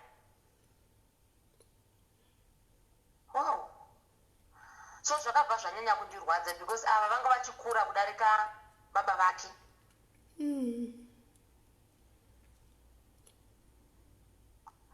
zvakandirwadza ndikaona kuti chero apaka ndikada kuenda kumba ndisina mapurisa kunotozosungwa inini pamwe ndasvika ndauraya munhu kana kuti ndaita something so takabva totoenda ndobva tatoripota hangu nyaya yacho kumapurisa ndobva tatozobva nemapurisa tichienda tinosvika vachitotorwa vachisungwa but mwana ariko wavo mwana wako akamboenda kugoko akambotiza akaenda kugoko anti anotori kugoko izvozvi tichitaura nemi kudai handisati ndatombomuona asati adzoka nanhasi akangotizira kugoko goko hausi kuziva kuti arikugara nemurume aritawo chihure kugoko handitoziviwo Smell takatomboenda tikanomutsvaga. I still remember uchinudza kuti uri kutsvaga mwana wako hausi kuziva kuti ari kunzi akaonekwa kugokwe hamusi kuziva kuti gokwe ari kuchiri kuvarume kana kuti ari kuita zvekumabhawa nachi. I still remember you telling me that. Takamutsvaga last year tikamushaiwa because nogona kuti ndisvika panapa kwanzi haanga achitoripo pano musikana wamukutsvaga iye. But tikatomushaiwa but anonzi ariko. Mai vangu vaitondiudza musuno wechinzi akatobvasendera message manje ariko gokwe kwacho ikoko. Saka Bongi, now that iwewe zvaanani not kuti zvaabest zvaanani panepo wakatonga uchigara pasi pebridge uchitwa abuse sei wakasangana naye nevarume handika. Can you not see kuti there is a circle, there is a repetition of things that happened in your life that are still now following your bloodstream kuvana vakoko? Have you done something about it, like kana kuenda kuchechi to seek for deliverance kana uchita zvichiva vanhu vomboitana zvichiva nchako chaiko wakambotora kuitawo sei?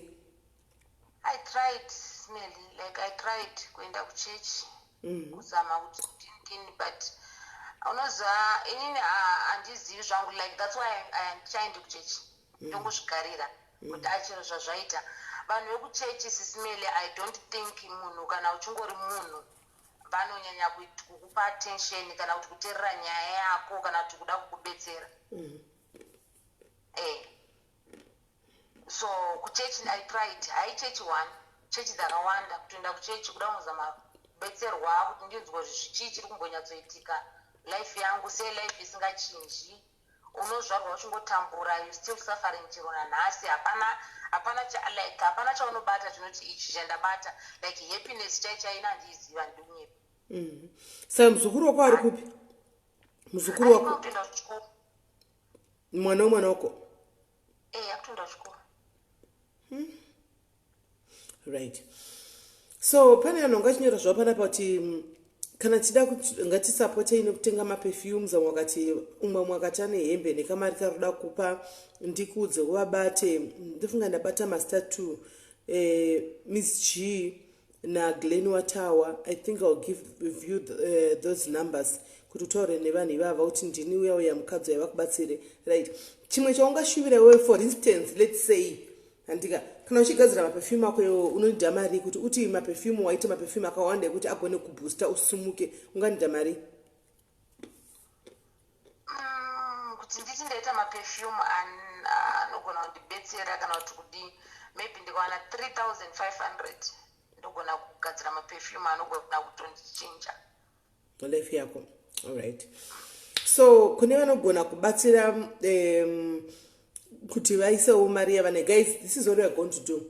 Kana we are not putting mari yati kuti isa mari yakati andika ndambotsa ndikati rokaropafadza ruko runopadza ruko runogamuchira andika kana uine 10 rand, kana uine 5 pounds, kana uine 2 pounds, handiti ngatingopai, let's try and raise this 3.5 timupe agozodzoka futi back pano achitaura kuti ndakabatsirwa kuSis Melly's diaries. Ndakangoendawo nyaya yangu. I believe kuti ndazochitaura kuti wakambota nyaya kunoroondo, and I guess kuti kwaingori kusharewo nyaya, hapana rubatsiro rwakabuda antiwana. So let's try and build one another and uplift one another madzimai. Andi ndakukumbirawo nemweya waMwari guys. Andika umwe neumwe anenge aine 5 rand ane chaanacho, ngandi ane hembe dzasingasapfeki. I still remember uchidiswa waya kwa Haiti wabhadharwa ticket na somebody else kwandiri ukauya neoperation yako wakapfekera sweater yako, and somebody said wakapfekera sweater and things like that, and you try to explain kuti no ndine operation handiwana indikato defender ondikati ko munhu zvoti aya akapfeka izvi ndose Haiti kuenderera mberi inga Haiti yangoitwa wani chero danga akapfeka saga Haiti yangoitwa isu satongofara naye isu zvatongotinakira tina basa nezvakwana zvamukutaura izvo hanimaona. So maona guys kuti we are quick to judge tisataziva nyaya yemunhu kwari kubva nekwari kuenda. Iye she was wearing that tracksuit because aitotonhorwa, anofanira kugara akavhara, operation yakavhurika 3 times, anofanira kugara akapfeka zvinhu zvinodziya andi, but we expected ye kune vanhu expecta kuti apfeke zvidresi zveHaiti zvakavhurika vhurika guys. Iye aine achiziva kuti dokta akamudza apfeke zvakati. Muona kuti miromo yedu ka ipfumo, miromo yedu mapfumo anobaya vamwe vanhu tisataziva jeni dzavakafamba. The moment yaunozoziva jeni yakafamba unodzokera bheki unoshobvunza kuti but Mwari ndibatsirei, what have I said paiko ndakaitei. Anomaona umwe ndeumwe ndizura. I think you try to somebody reached out to you anzwa nyaya yako akati ndikuda kuzama kubatsira kunyora book about your life and nothing happened, right? Hapana chakaitika. Ndika akamboya kwandiri mukadzi ushu akati Sis Melly vanhu vari kundijuta, vari kunditi vakati tipe nyaya yako taiona somewhere else tikunyorere bhuku. Ndakavapa nyaya yangu yese pave negore here or 2 handichazivi, hapana kana sendi randati ndapuwa. Zviri kufamba sei? I had to fight nevakadzi vacho ivavo handi vaizviti kwai ndeve women's what ndikatidzosera henyu marights ebhuku iroro handika vakatidzosera, and then ndakazogumisira takonfranda chiedza mavhangera nchiti akubatsire kuti bhuku rikwanise kuprindwa. Handisi kuti rakazoprindwa here bhuku? No, bhuku harina kuprindwa because publisher akati information yakawanda iri in that book ndiye the author akanyora bhuku. So we need her, the author, kuti atipe permission in black and white kuti tibvise mazita ake nezvimwe zvinhu, like kuti bhuku racho riprintwe and rigopublishwa. Saka the author are those ladies andakataura navo paya. And kwauriwo they are not even interested in listening. No, handi ndakamudza pe mchiri kuziva nchiti akanditi kwanzizvo you can good luck with the book. No, like mawords akangondiudza waya. Haunazombotaura naye? Ndakazombotaura naye nchiti pana publisher watawana ari kuda kupublisha bhuku but ari kuda permission from iwewe, like either via email kana kuti chindobva angonditi good luck. Alright. Saka ndibva ndatosiyana nazvo. Saka like these days I'm writing my book ndega. Like ndiri kunyora ndega. I think anosaka kanzi futi kuna chiedza kwacho akambotira kuti harichati kuna chiedza, but pane zvakaitika kuna chiedza uko handiti something happened. Hazviti kuti tipublishe bhuku rakanyorwa nomumwe munhu. So that's when she say like you can write your own book iwewe. So like saka ndichinyora iko zvino I'm writing my own book inini. Okay, so guys, kana varipo vanokwanisa kutibatsirawo vanozva zvemabhuku izvi handika vanoziva kuti zvofamba sei kuti akwanise kupedza kutsikisa bhuku rake, kupedza kunyora bhuku rake, kutsikisa bhuku rake, then oritengesawo handika imari inogona kumuraramisawo, inogona kumubatsirawo handika. Please conduct me and ndokuitai hook up naye, motaurirana handika, mobatsirana. Asi zvinhu zvachona ngazvive in black and white, right, kuitira mangwana musazotsotsawo munhu kungobatsira, because iwewo ramangwana rako haurizivi kuti unofungwa wakamira papi, upenyu ivhiri hunotenderera. So Bongi, ndokumbirawo ndipe namba yako, vari kuti pin number, ndokumbirawo ndipewo namba yako panapa, inoti 06 what 065 143 4811 4811. All right, there is the number guys. Ndakuipina ndoisiya iripo number. Kune vangu vari kuda number guys, you can talk to your direct number. Ndapina 065 143 4811 handika. You can reach out to her guys. Contribution ndofunga asarudze. Une hembe dzemwana dzawasingade, please mupeiwo hembe dzemwana. Une hembe dzaanokwana iye dzausingasadi iwewo handika, mupe. Vari mujobek macho imomo une bed handika, dzingave poto dzausingasashandi, instead yekuti tinoisa mabeans. And I'm regretting mufunge kuti kusura nezuro ndofunga ndakabvisa so many pairs of shoes, but unfortunately handina kunge ndaona Bongi anhambo yapa comment yangu. Ndakatopowa mwanhu wakasiyana-siyana mumavhengere dzakauya kuinbox chiti this is witchcraft, how can one person have so many shoes and dzimwe ndikaendesa kuchechi, though ndaisa maybe kwaari akanga asingazodzipfeke because inini angu mazhinji acho maheels. Anomaona une hembe une chi guys, I think she size 36 38 somewhere there. Anomaona please get hold of her, mubatsirei. Vanokwanisa kumutumirawo 10 pounds 5 pounds handika, yekuti at least chatiri kuda isusuka ngatirege kumupa hove handika, ngatirege kumupa hove, ngatimupei zviredzo iye ozonoredza. If we can raise up this 3.5 and or at least 3,000 yekuti atange kudi kugadzira maperfumes, upenyu wake uchinji guys. Chero usina moyo nyaya mainzwa, this is very sad story. Nyaya imainzwa guys, chero usina moyo ka moyo unotorembera pakadai and mainzwa. Une 10 rand yako une chi azvide kuti kupa unenge unayo, unenge ustorina anomaona, but pawapa ipapo big guaranteed ka pachadziswa times 20. Iye akazotorawo mari ishi akanodya chicken licken, akanodyawo nandos nemari kana akanoita sei nemari zvazvake, but iwewo kune munhu ari kumusoro kudenga uko zvinenge zvatonyorwa pasi kuti wapa nemoyo unoda kuti asimudzirike abatsirikane. Handimaona, let's try and rub this thing chekuti mazimbabwenzi atibatsirani, mazimbabwenzi tinongoshaudhana, mazimbabwenzi tongozikamatisire ruvengo tingoitana kuti tingodii. Handi zvinozonakidza one day odzoka pano tivedu indango yakuzotenda, ndina hangu chandafambira, ndango yakuti ndida kupinda palive kungotenda tivedu yeka upenyu hwangu hwaanani, and help ndakaiwana pano kana mubhuku make wazotimenje nawo ndakabatsirwawo kwakati, ndikanyorawo bhuku rangu, ndikaitawo business yangu remaperfumes kana ndikaoda, because operation iri tricky guys, yakavhurika ka3. Chero kuti muti mari iyo ngaatore atange kunotenge hodha, chinotengesa chididi haabvumidzwi kunyanya kufambisa, ani mazviona. So pari trick inogona kuvhurika zvakare because yakavhurika already 3 times, ani maona. Saka maperfume iwayo anomaona ari pamba obika maperfumes ake. Vaya vari kuda kutenga maperfumes vangu vachiti maperfumes vaya, namba ndanyora antika. Hanzi, okay, UK people, those who want to help, I'm sending some money tonight. Okay, thank you very much Cherry Poki, thank you my sister, God bless you, thank you Cherry Poki. Mwari vakuitira zvakanaka, mwari vakuropafadze. Maika Mukhelo Kempo, ndanyona ukomenda kochiti hanzi kola wandi inspire, ndandakaviga nyaya yangu. I did not want to say it, but wandipa chivindi chekuti ndibudewo pachena nenyaya yangu. My story is similar to yours. I don't know munin'ina wangu Maika Mukhelo Kempo, when I'm looking at you tongofunga kuti utongori munhu atori bo, little did I know kuti unotori une zvawakaviga mukati mako. You are free. Platform yedu guys, kana muchinge maona comment inenge sinomira zvakanaka, report the comment to me immediately. I'll block the person. And what's her first name and surname? Right. Pana brother vedu pana Derek K. Thank you brother Derek K. Thank you very much. I think he wants to do his donation Marco UK. Ananze Bongi Bongani andi. It's Bongi Bongai UK. Bongi Bongai Nyuke. manje ndikanyora right okay ndingonyora still Bongi kuti munyore vanoda kutumira guys antika zita rake ndeririri rese mungomubatawo ipapapa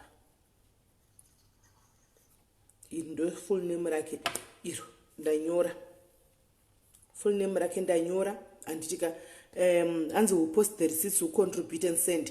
Thank you very much Poki. You can mukasenda bring the receipts to me andika toisa pa group andika tichiisa pa group ipo pano tichiona kuti mari yacho yasvika pakaita sei andi akaitawo more ilaki rake anoona hanzi bank details please une bank account here bank account andinayo Sis Melly ndeyeno non resident accounts inonetsa inongoda munhu anotransfer chete. Right. Saka bank account Anna, what you can do guys, if you trust, you can put the money into my account. Right? Munokwanisa kuisa mari into my account. And you can come to my inbox and take a slip yako iwewe mari yonengo waisa account mangu slip yacho I'll post it pa group kuti utibvumirane iwe kuti waisa mari mu account mangu na iyewo arikupuwa aone kuti zveshuwa ndo mari yasvika kuna Sis Melly and then indozomuitira chi inonzi chiya e-wallet. And more that way Sis Melly pane asenda mari anonzi Peace Gauke. Oh, okay. Thank you very much, Peace Gauke. Anzi Peace Gauke pane Maria Pinda. Thank you very much, Peace Gauke. Thank you. Mwarokuitira zvakanaka. Thank you. Hanzi neumwe ari kubvunza mubvunza hanzi maini noko vaya vachira penyu here. Hanzi if even world remit if you don't have documents inonetsa. Yes, world remit inonetsa zvakare. Hanzi in passport collect. Iko zvinowa ane passport here? Passport ndanayo kozvo. Okay, passport anayo. Saka world remit anokwanisa kucollecta. And okay guys, so send it to her straight because passport anayo. Chisenda ikwari straight because passport anayo. Antika hanzi e-wallet noda pa this number here. Anditi ndo pasendwa newe akakanzi Peace Gauke. Hanzi munhu asenda pane iyo number iyo e-wallet. Saka please iwe Bongi to favor ka mbomira kushandisa mari dziri kusendwa nevanhu. Anti unganidza mari. Andishandisi Sis Melly dei muchiziva kuti how I struggle to change upenyu hwangu neupenyu hwekumba kweduka. And I don't think I'll take a chance yekuti mari yandendapiwa kuti ndishandise all right, for business. no problem. I can see what inspire vanhu vakawanda. Hanzi na Leslie the chilly girl. Thanks Mom Mel. I was dying inside. I would like to share my own story. Okay, Leslie, wondibata, then we can come tomorrow because kusura mangwana tine imwe. Hanzi I will detail tomorrow Sis Melly. Okay, thank you very much guys. Thank you. It must be a valid passport I think Sis Melly. I think it is valid. Hanzi Peace Gauke wasenda we can use that. Can we ask how Peace Gauke sent? Peace Gauke send the name e-wallet Duchess Shong. Asenda ne e-wallet. Asenda ne e-wallet. So guys, yeah, you can send to her straight. Antika send it to her straight. You know it. Hanzi Western Union na ite. Western Union inindine Western Union but tisingaziye vanogoda proof of but passport yako iri valid and Western Union chete. Passport yako iri valid kana une Western Union kana mapapers emuno. Mapapers emuno kana ndo zvandoziva andizizi yangu. Ende Western Union ine ngikiri ma charges aya ari pamusoro. Andimaona ma charges aya ari pamusoro. Hanzi manini vachiriko here usati wabva zvako. Manini variko. Saka manini zvavariko kudai seiko zvinezvi munotauzana. Manini ndakatanga kuvaona kubva zvakaitika nyaya dzese ndakatanga kuvaona 2018 parufu rwasekuru vangu. And ndopanda like I wanted to talk to her but unoona kuti munhu havatozivi kuti zvavakaita zviri wrong. Like handifungi kuti vane basa nazvo futi. Handifungi kuti vanoona sekuti zvavakaita vakakanganisa here because ndakazama kuti like maini ndokumbira kutaura nemi like so takaenda kunogara patanga takagara titrue like ndibva ndavabvunza ndikati muchiri kurangarira here how you ruined my life. And vatotanga kutopopota vakapopota kana uchida kuviga baba vangu vewega beta uvavige wega chichi so kusvikira hanzvadzi yangu azondibvunza kuti chii chiri kuitika like anonditevera mukomana mupurisa zvikanzi chii chiri kumbonyatsoitika waitei saka ndipo ndakazama kumurondedzera saka nzvadzi yangu ndobva ati aive asuggesta kuti maini ngavasungwe taiwa ngavasungwe like I will handle the case saka anongozvawo zvinhu zvefamily hey you want to tear the family apart hey chichi saka kusvikira tangosiyana nazvo anyway mwari vachavaro kuna mwari kumusoro kudenga kwavachavaranga andiona and then pana Miss G unozoenda kune munhu akanzi sichana inoziko sichana Miss G inbox kwavo vachizvova inboxire and then kuna Glen Watawa ane hembe anogara Joburg you can munokwanisa kusangana hanzi ndine hembe nekamari kashoma kandoda kupa munokwanisa kusangana muJoburg and then mosvitsana antoona so it's either e-wallet inoita account hana totally e-wallet nechi chimwe chii besides e-wallet chaunogona kutumirwa nacho mari ndongori neyo account yandongoshandisa ndiyo Sis Melly non-resident account FNB but manje aideposit munhu ari panze kana kuti kudi inogona ngotransfer chete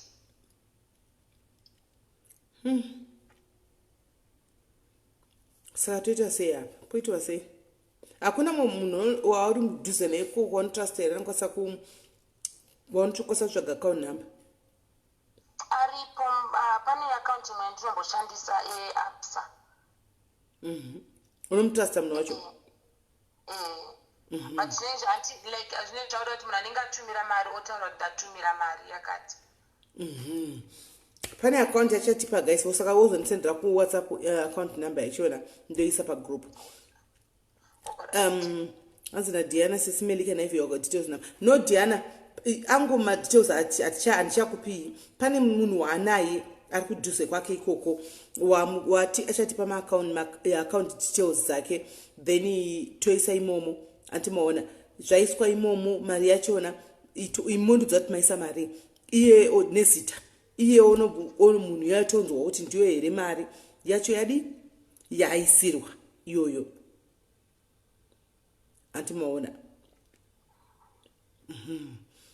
so I think ndo zvinotoita animona mwari kuti Sis Melly tipe account number yenyu we trust you regai timbotanga tashandisa yake iyoyo tione atipe account number yake akatipa yake account number yedu shandisa iyoyo toisa mari ikoko animona imongozondudza kuti maisa mari yakati indozokonfirma ona iye kuti ndiyo mari yawawana here pasaita zvinhu zvinonetsa mangwana antimaona then tobva tamusendera mari yacho anzi e-wallet yes it only works in South Africa chat e-wallet only works in South Africa chat man muri kuda nditore mari guys ane account number yanayo right let me just put my own account number okay issue ndakupa iyo account number yangu ishi ichirega ndibvise yake muise mune yangu ishi then every transaction guys tichange tichiposta handika I think I've handled mari dzakatowandisa kudarika 3.5 dzevanhu dzechichi dzonari kuuk dzemaxenophobia tax and what not right that is my account number kana wadeposta mari yako please send your kuti wadeposta proof of payment wadeposta mari inini kana ndaireceivawo ndoisawo pagrupu iyo ndo mari yauya iyo onyorawo pasi ndo mari yauya ichingopinda ndototora mari ya ndotongoisendawo kwari zvichingodaro antimaona so account number yangu ndeyoyo ndakunyorerai pazasi zvichingodaro antimaona ngatibatsirai mumwe wedu Bongi toda kutenda ufunge wabata mweya vanhu vakawandisa wabata vanhu vakawandisa kuna munhu account vandotoshamsika pana pari kuti tine nyaya dzedu dzatasingadi kutaura but watiita kuti wativhurira mukana takuda kutotaurawo antoona so please thank you very much for coming here and opening to us nenyaya yako and I hope kuti zvaita chidzidzo kune madzimai akawanda anoendesa kuvana nekutrust never trust anyone nevana vako never trust anyone nevana vako hani mazviona kuti ava ndimainini vake vamwe vaifanirwa kuita mai vaifanirwa kuita kuprotecta mwana wasisi vavo handi she was just like a mother, she's just like a mother. But vakanomutengesa kumurume ane 47 years kusvikira azorera mapenyu okuti from one man to another, one man to achingojamba achidaro. So Bongi, wakambonotestwa here iwe varume vese waisangana navava? I did. And results ako, if you don't mind? I'm not gonna say it. You're not gonna say it? Okay, no. Thank you very much. I think it was going to help kuti vananyanya kubatsira vachitoziva what you went through, but it's fine still. It's okay. If you feel like you're not going to say your results, it's still fine. But don't cry, Bongi. All is well. You have conquered the West. Andiga, you have conquered the West. Anditi, wakadarika kwakaoma. Pawaveko zvinuka. Vanoti varungwandanzi, there is light at the end of the tunnel. Pawaveko zvinuka. Wakambowana counseling here, Bongi?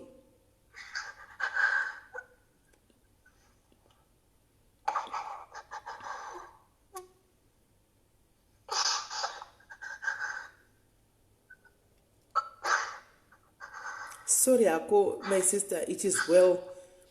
Utuda kuzama kuchagira counseling. Wakambowana counseling here. Okay, right. Do you want counseling?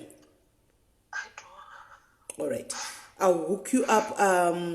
Nima counselors. Sisi Will Herobasa.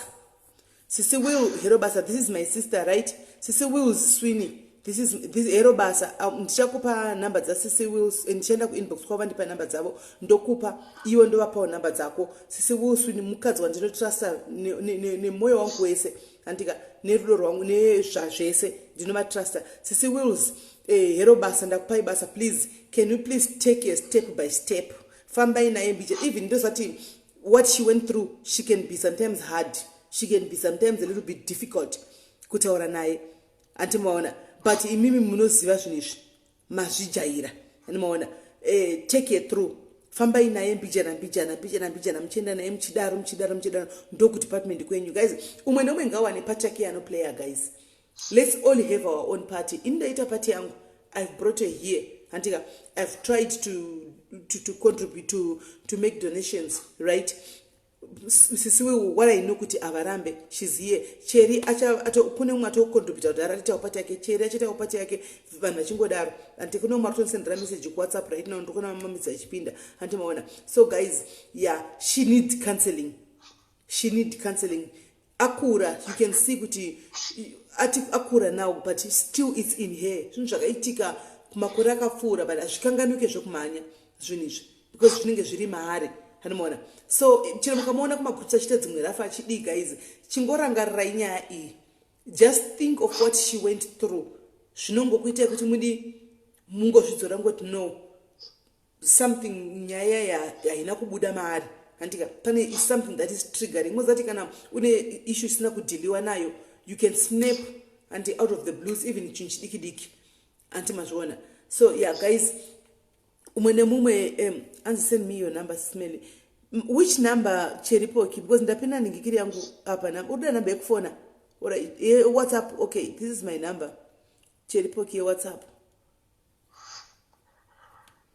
This is my number, WhatsApp issue.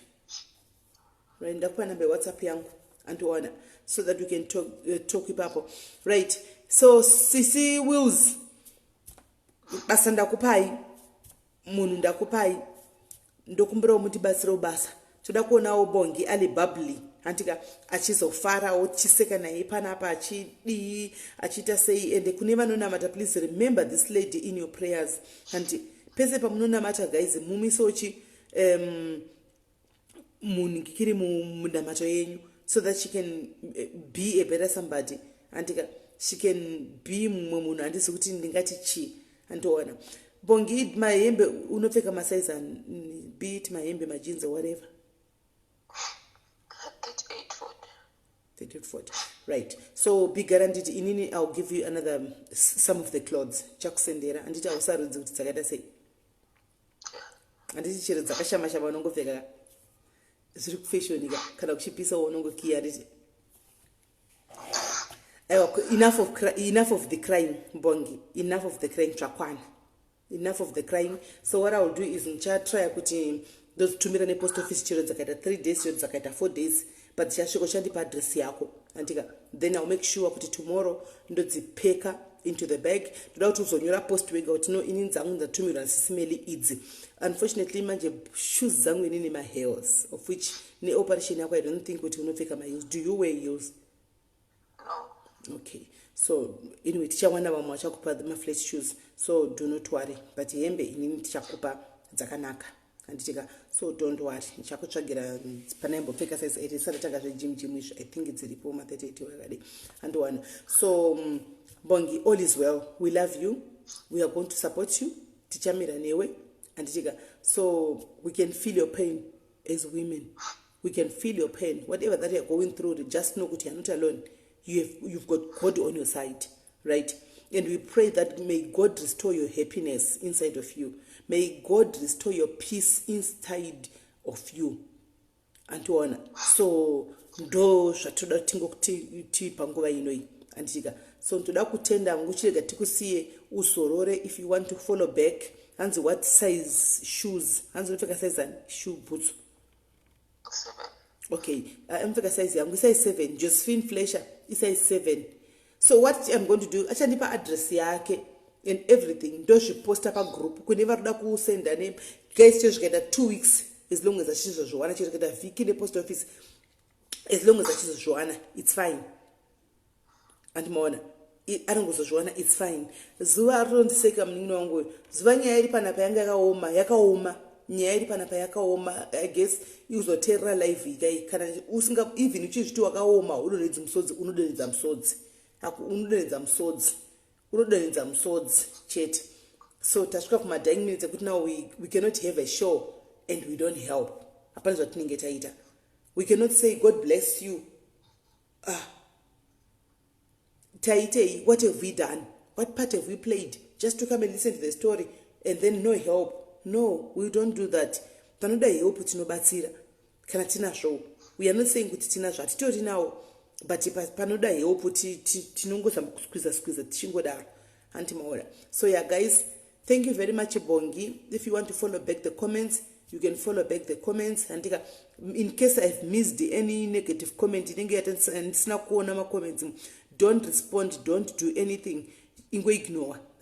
But I've seen a lot of positive comments. I've seen so many love and likes. And they say they are sympathizing with you. And they are with you in their prayers. They are with you in whatever that you are going through. And so just try and ignore. You also wait up WhatsApp chat. Just give me your number, your full details, your full names, ne address, kugara and whatnot.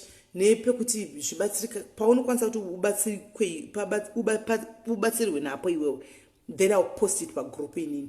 Vanokwanisa kubatsira direct hanzi we'll call you in the morning, I call help. Okay, Zuba kuti naye she's going to help you as well. And Zuba, she's in Joburg. You can meet her. She's in Joburg. Anabasa Munari free spirit. She's in Joburg. You can meet her as well. Go to Gachakomari text. I think it's 20 rand or so. Pinam Joburg. Then Mosangan. Kunever in Joburg. Munugona Sangana na is fair. Mukabatrikan. I think network here via Tisa yake. I think assistant network. I think it atara kera pair because I can't that straight. Okay. Hello? Hello? Okay. Mm-hmm. Yeah, ndaona so tindana kuti pamwe tatara korapera. All right. Saka ndofunga ndizvo zvedu. Anyway, you can rest for now. You can go kuma post unoseka zvako unodi ubvise ngikiri, but let's just pray and hope kuti mari iyi ichasvika pauno pakufunga kuti isvike kuti kwase kuti business yako perfect. And please kana zvaita, do not forget to come back and thank these people. Handika just kungoya zvawaita izvozvo kungoya pano kuzoti ndauya kuzokutendai vasikana, handina hangu masvoko akawanda, kungotenda makandibatsira ndakaonawo zvakati nezvakati nekamari kakati nezvakati zvandakawana. Handika my life is better because I understand you have never experienced what is called love. Hauchizivi chinonzi rudo. Varume vese waingorara navo hapana kana idanana newe, hapana kana zvaingo zvekungoti kondogodii indisina pekugara. Antiona. So tinokutenda, thank you very much, may God bless you. But Marava kusiya uri wega. God will never forsake nor abandon you. He is with you till to the end. Okay, thank you so much, Sis Melly. Thank you. Bless you, my sister. All right.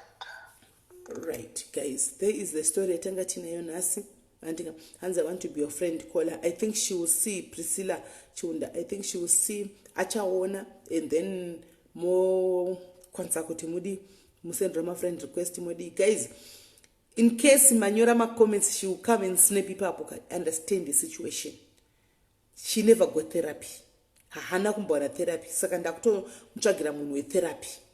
Ndakuto mchagira munhu we-therapy kuti munhu akwanise kumuita kumukansela. Animaona step by step andizoti counseling yake session yake ichapera nguva ichaita nguva yakaramba zvikadii but ndikaiti ndo vanoziva kuti vachafamba naye kusvikira papi. Animaona Sisi Sweeney ava vanoziva kuti vachafamba naye kusvika papi, so I'm handing over to Sisi Sweeney ndo vanoziva kuti vachafamba naye kusvikira papi. Andimaona. So thank you very much guys for being here. Mara kuitira zvakanaka. I'll get the details from here. Ndoisa pa group. Those who can help you direct, please help you direct. And those vane dakubatsira through inini, you are free to do so. Every transaction will post pano. The one transaction yako isina kupostwa pano, come and ask me kuti nada kuna slip yangu ichipostwa yafamba sei. Andika because togoda zvinhu zviri transparent. Chete. Ukaona ukaita utsotsi wokudya mari yemunhu akadaiswa kubatsirwa, you are bringing cases into your life zvokuti paupenyu hwako hwese. Hanomaona God will take away everything that you have. Handika Mwari anokutorera zvese zvaunazvo. Handimazviona. So I don't know. Anyway, ndizvanangoti nditaure. So guys, yeah, feel free to bring your stories. Wega uchitaura. Ndaona pana Leslie Kim achane nyaya yake, pana Michael Mukhelokembo vati vari nyaya yako, please inbox me so that titaure. Antimaona kana chiti contributions, I'm not talking about money only. Andika it can be old clothes dzasingasadi and hembe dzevana vaya vaya vakabuda kuya kwaitwa zvese zviya. Handimaona hembe dzevana hembe dzake, bhutsu, maybe une poto, maybe une 2 lita yemafuta chaiyo, maybe une ka 5 kg kerice check chaiko. Handimaona mupei. Anoona uneka jacket kongo daurasa ka blanket kongo singasadi yachidaurasa mupei. And mukona she's just moving from one place to another, hana stable place, hana stable home. Handimaona so she needs to find her own stable place yekuti atange kukwanisa kugara chitawo zvaanokwanisa kuti aite. Handimaona so hanzi namba dzekufona mukoma masimba namba dzekufona ndidzo dzamakafona last time idzo dziya 07 handidzizive nemusoro dzamakafona last time idzo dziya ndo namba dzekufona 0710101 something ndo namba dzekufona handikandakadzipinda pamusoro pelife ndo padziri right. Kana varipo mwana udawo havo kupa mashoko I'm going to take only 5 callers because even better I think rauda opera only 5 people andika vane varikuda kupa mashoko ekusimbisa call ngari pano. I'm opening now the floor to you guys so that you can call andika mumpo mashoko enyu ekusimbisa andika ekumusimbisa but zvokuti bless you chete usina kwanza ukandona ndine nzara ukandiignore. Taona munhu pana pari need, let's do something. Antimaona so ngatifonei kana varipo vada kufona, kana usina chekutaura andimaona hauna chekutaura ndizvozvo tongona ngopedza show. Musakanganwe mangwana ndachiti tichakuna Tilda nanchiti maybe tombosiya mangwana tombozororawo zvamangwana tozoya Wednesday tine ma6 workers. Andika tine ma6 workers atinenge tinawo panapa. Handimaona vanenge vachitaurirawo madangers ezvavanosangana nazvo mukufamba usiku, vakamira muzvikona mvura ichinaya, kuchipisa, kuchinaya mvura marubwe, vakapfeka zvimini zvigwishu, vakapfeka zvibhurugwa, vakamira mumakona, varume vakasiyana siyana. Handimaona kuzvifarira kana tikuita sei. Tatida kunzwa kwavari, toda kunzwa kuti vana vasikana vaya, tine vana vasikana vatochikureika vekuti ukamudza nemuromo asina kuzvionera anenge afunga kuti buda kundirambidza joy, buda kundirambidza mafaro. Bring them andika let them listen to this live. Ichauya ma6 workers vanzwe madangers andika vanzwe zvinhu zvinosanganikwa nazvo nevanhu vanofamba usiku kuti zvi because umwana chitori nemaskatika pangachitomti advantages and disadvantages akaseka kati advantages amukutaura ndei kunotori nedisadvantages ndo 99%. Advantage ndeyekungotite at least ndawanawo kamari kekuti ndingodla nekuti ndibhadhara rent, but 99% madisadvantages. Saka bring your girl child andika ateerere this life azvinzwire kune vari kuzvirarama. Handisiri ndikuzvitaura, ndichange ndichitaura vari kuzvirarama murodhi umu ndo vanenge vachizvitaura ipo pano. Handitemaona handisiri ndeyanga iri haidhi mukona kuti haidhi yanyoregwa kana kuti yabiwa kupi kana chingano idzi. Hapana ngano pa guys, you are hearing from the horse's mouth. Animaona right tikutonamatira kuti dai Mwari vakatitotaura zvakanaka.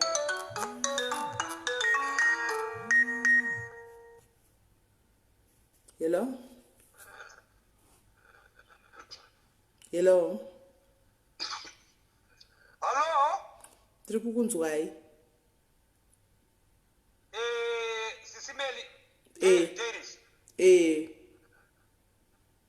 Thank you very much. Actually, anokwanisa kundinzwera Bongi. Aripo Bongi mwana wamai wangu. Ndimukoma Masimba.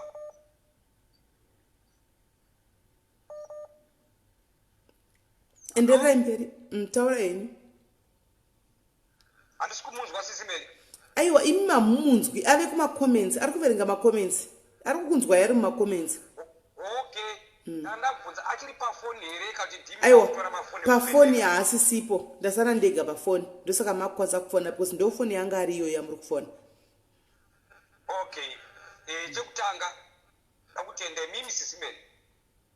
Sis Melly ndakukutendai. Ndiregerereiwo ndakamboti imwe mbijana. Number 2. Hello? Tirikunzwai. Bongi asingacheme anofira mubereko mwana wangu. Well done. Wataura nyaya yako. Now utakwenda pa next step yekuti gadzirira mangwana mwana wangu. Thank you very much for sharing your story. Ndichakutsvaga namba dzako ndanyora pasi. Then Sis Melly, back to you. Sis Melly. Ini mwana wangu ni Sis Melly yo. Ndakukutika. Mwana wangu. Thank you very much. Awandinogamuchira. Nanchiterera wako. Thank you very much. Ikurambe makadaro wachauya wamwe ninyadza umwe mutorangani. Ini nangu ndoda kuti ndakaomerwa. Asi tinotsvagawo kana dora. Dora zvako. Ndizvo zvandinoita ini. Ndichamubata kuseri ndakuzokupawo risiti yake. Yeah, thank you. Ndataura nemudzimai wangu Jane akiriro live yake. Mudzimai wangu Sis Melly, mudzimai wangu Jane anoita something there. To do something. Jane will do something. Mudzimai wangu achatoita something. Chataura Frank shamwari yangu. Frank will do something. Chakanga Frank. Mwazo Sis Melly. Sis Melly. Tingaseka but inguva yekuti kakawata serious. Andika mwana wamai wangu achema wandizveri. Ini ndakaomerwa mwana Bongi ndakaomerwa. Mudzimai ndakuchengeta asi hanzvadzi yangu handikakurasa. Ndinotsvagawo kana ndakadzinotengawo chingwa ndinotorawo dhora nesabhongo. Ndopa Bongi dhora rake. Handinotumwa kunotenga grocery payo ndinosimba nditenga McDonald's. Ndinongotorawo dhora.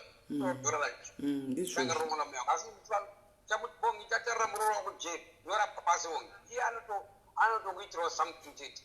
Iye ndomuziva mukadzi wako. Kana chindichengeta masimba inini anganadze kuitawo something for. Kuto Sis Melly. Ukazwa nyasi mukateera. Kana chindichengetawo inini akatadza kuti ita Bongi again ndomuziva. Aita something. Nevertheless ini handikutaurisa parada kufonawo. Namba yekufona ndazoiwana ndopano namba yekufonera. Aiwa vapei ndo namba yedu yemazuva yatichishandisa kusvikira amen iyoyo. Alright. Ndaiwana ini. Ndaiwana Sis Melly. Mira ndakaise bokuti Sis Melly Diaries. Sis Melly ndikutoitsvaga so. Mira ndakuti wanobva wanyora pasi namba iyoyo. Wada kufonawo kavanhu. Achinganyime mukana wawo. Handizvo Sis Melly. Ndaiwa ndizvo. Wada kufonawo. Mira namba ndakaiti Melly Diaries. Ndakutoitora just one second. Ndegerere Sis Melly ndamwodo ndiranzitadzi yenyu ndakaomerwawo mazuva ndakaomerwawo. Ndegerere. Aiwa tikuzvizwisisa. Takamirawo zvidhakwa muchitiseka tinogona isati tingoti God bless you toita something. Vege nditsvage namba yaje Melly Sis Melly. Ndakaiseva namba iyi. Ya ndaiwana. Sis Melly. Namba iyi. Wanyore pasi. Plus 27. Sorry ndasvipira foni yangu handina mazino nhasi. Mafoni yangu yachoti mira igodo ndazokutita foni. +27 71 0 1 0 1 7 0 7 number yo Sis Melly ipine page yenye Facebook mama update kuti number call ndo number yesho andizwe ndizvozvo because ndizozonitira kupa number yo +27 71 01 0 17 07 varoda kufonawo Sis Melly amungangovhare show varoda kufonawo ndizvozvo andizwe Sis Melly ndizvozvo kundifarira nhasi mukuda kuchienda kuda kusvotwa nini indawa sosi ndikuda kuti vamwe vapindewo nguva masimba kuti vamwe vapindewo makolas vamwe vafonewo Sis Melly mimi hanzanzi yangu vanandiraso nhasi nekuti bane shamwari nyowaniwo musadaro kuti takakuda kuti ndaende ndikona kuteera kwesina Sis Melly ndikuenda wena andada paro namba andakambotendwa kana andatoa something Bongi mwana mwangu I've done something for you already before ndabata something like I took out number but I put on my phone I did something munisa akatirira do something see Bongi mwana mwangu Sis Melly ndabitira something chakupe mama vile venacho I will do something all right ndakari kakuti chine mari Sis Melly mainizi ndakukira ndeke ndakaomerwa mazuva ndakaomerwa mwana mwangu all right aiwa zvakanaka mukova masimba thank you very much neduro wenyu one more thing hello one more thing tingaseka tingadi tobotukana apa tipanguva yeserious ngatisasanganise zvinhu izvozvozvo kana makova masimba wafonawo iwo zvawakabatikanawo kuti wakomana ndakakundwa nengoma masimba ngoma masimba waplejawo wakatotataudza mudzimai wavo ko iwewo inzwawo challenge kana benzi renyu repafacebook yaitawo something iwe uitawo something one iwe wakateerera umazwa Sis Melly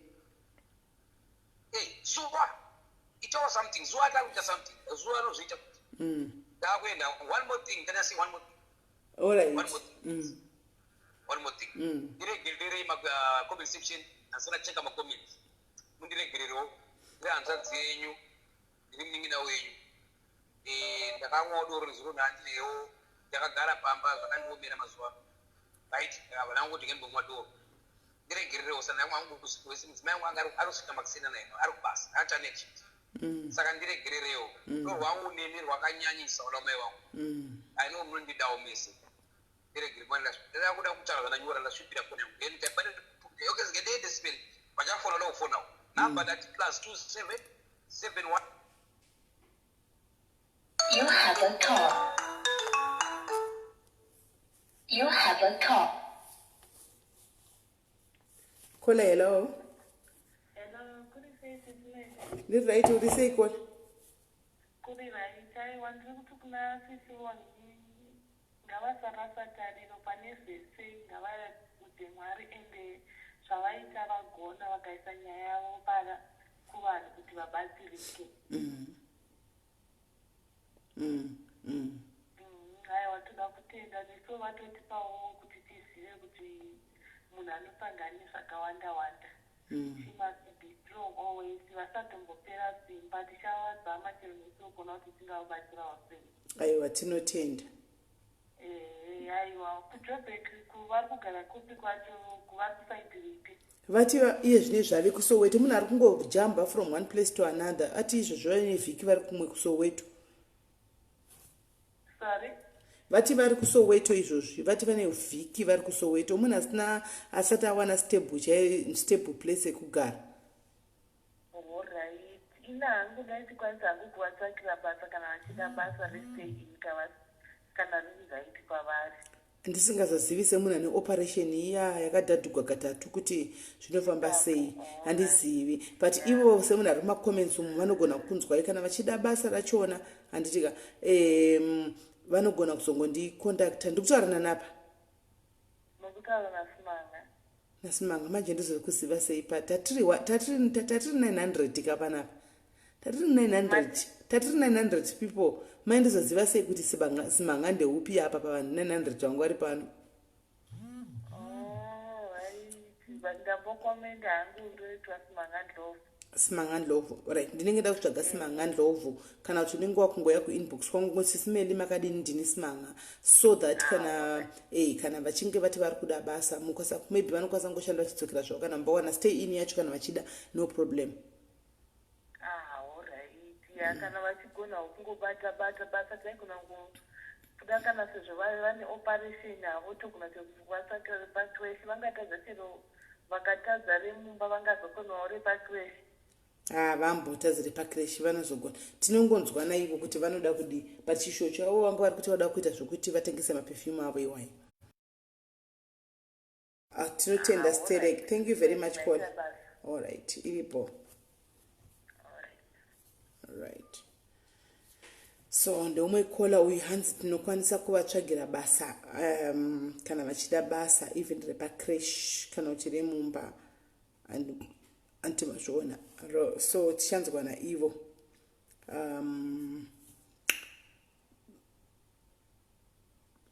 Paita chanzwana ivo mino pachine vamwe here varida kufona hanzi paita mari 131 pounds yaraiswa so far.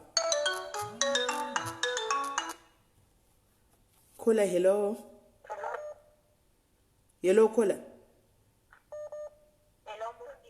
tiri kunzwa uri sei kola?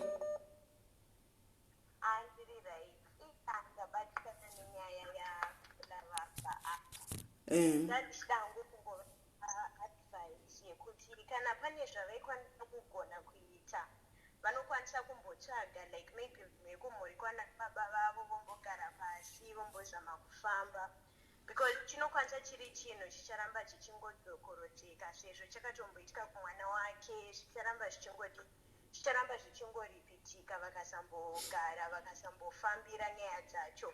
And ndoda kusimbisa ukola kuti kumachechi hazvirevi kuti munhu akaenda kuchechi anobva atonowana instant help ipapo unofanira kutozvishandirawo. Problem yedu is kuti sometimes tinoenda kumachechi tichifunga kuti tikangonosvika totonzi healed zvotobva zvatoita nesuwo tinofanira kushandirawo deliverance iyoyo. Saka kola ngavangoramba vachinamata mwari vanoda kutomubuda munjodzi dzese idzodzo dzaakaona. Honestly hapana munhu anogona kusurviva zvinhu zvakadaro. She's a fighter and mwari vanomuda ngangoramba achishinga asarega kunamata because kutorarama kwari kuita dzitori nyasha dzamwari nerudo rwamwari. Saka hatichatingomisawo pamunamato wedu and you are doing a good thing. Musarega kuita zvamuri kuita. Mwari wovakuropafadzeiwo mukwanisewo kubetsera vanhu vakawanda out there munyika medu muve nechange. Thank you. Thank you very much Mningina. Thank you very much. Tinotenda. Alright. Avadona. So aripo here umwe here ada kufona? Aripo here umwe ari kuda kufona? Tisati tavhara show.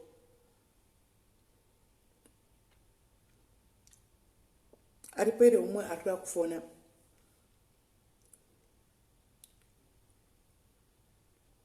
Hemi guys, iko kutumira bhegi rehembe nepost office inoita mari kuJoburg.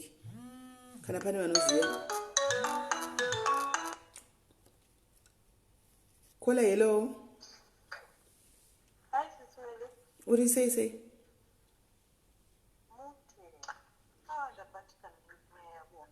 Tese wena. Very strong woman. And I just want to encourage you. It's very brave. Vakawanda vanosangana nezvinhu zvakadaro muupenyu but vanotadza kuzvibuditsa ende mukudaro havawani kupora. So this is a step to healing yaita iyi. And I encourage you to open up your heart. Aende for counseling. Accept kuti zvandakasangana nazvo zvakaitika asi ndoita sei kuti ndienderere mberi. That will be very good for her and even her family. Encouragement. Kubatsirwa. Because torture yakasangana nayo akaramba ichifamba mumhuri make inozoita kunge case or whatever. She needs counseling, she needs prayers and stuff like that. Tichaedzawo kumubatsira nepachimukuru. Aiwa, tinotenda. Thank you very much, my sister. Thank you for such programs. Zvinodikana zvakakosha. You are saving the community, you are saving the country, you are saving vanhu vakawanda even vasiri vemuzimbabwe. So we appreciate you and we thank you for this. Thank you very much, Kola. Bless you. May God bless you. Maita basa ni mashoko yenyu. Thank you very much. Okay, bye-bye. Bye-bye. Right. Pane here one more caller. Okay. Right. Ava regendi pini pane number endapuwa na Bongi panapa. Let me write it down. Yasendiwa na Bongi. Vane vanokwanisa kuisa mari kuna Bongi straight. Iyo number yaisa anzi ndei Absa Bank 44714110. Zitanzi Jimurape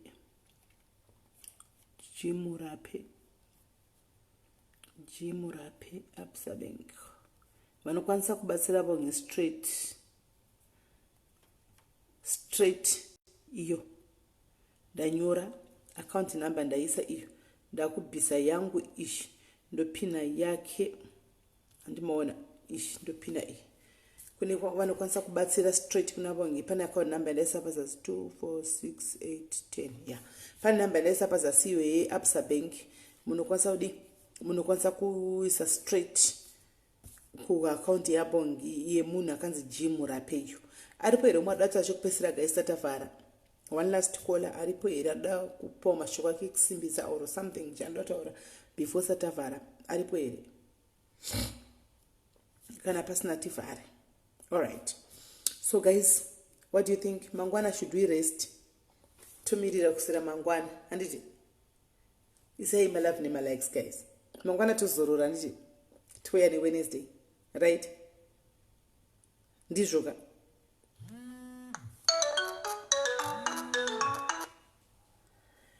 Yes, can mfana. Hello. Ndepi yako? Hello, Sis Melly. Yes, stress ndepi? Ndingoda kutaura naKola. I just need to leave a message for her. Well done, Kola. I know it's not easy to come out in the open and, tell the world your story. In as much as you're still hurting. But one thing, chandoda kungotaura, in as much as you're still hurting, kana wakambotry kuenda kuchechi and you were a little bit disappointed, do not give up, because it's only God who can heal you internally. And once you heal internally, unowana simba to keep on going and fix your life on the outside. So please do not give up. Kana pane vanokwa. You have a call. You have. Hello. Makadiko Sis Melly. Tiripo makadi zvenyu. Ine ndiraitwa mai Nyasha. Okay, makadi yenyu mai Nyasha. Ndiri kuda kuti nyaya yamatanga iyi itosvika kana kugovernment chaiko, nekuti vanhu ava vari kurepa vana havatombori paFacebook, vanhu vari kumamisha. Ende zviri kuitika mutaundi, zviri kutaurwa nemwana Bongi zvinorwadza vakadzi, tanzwa nekuchema.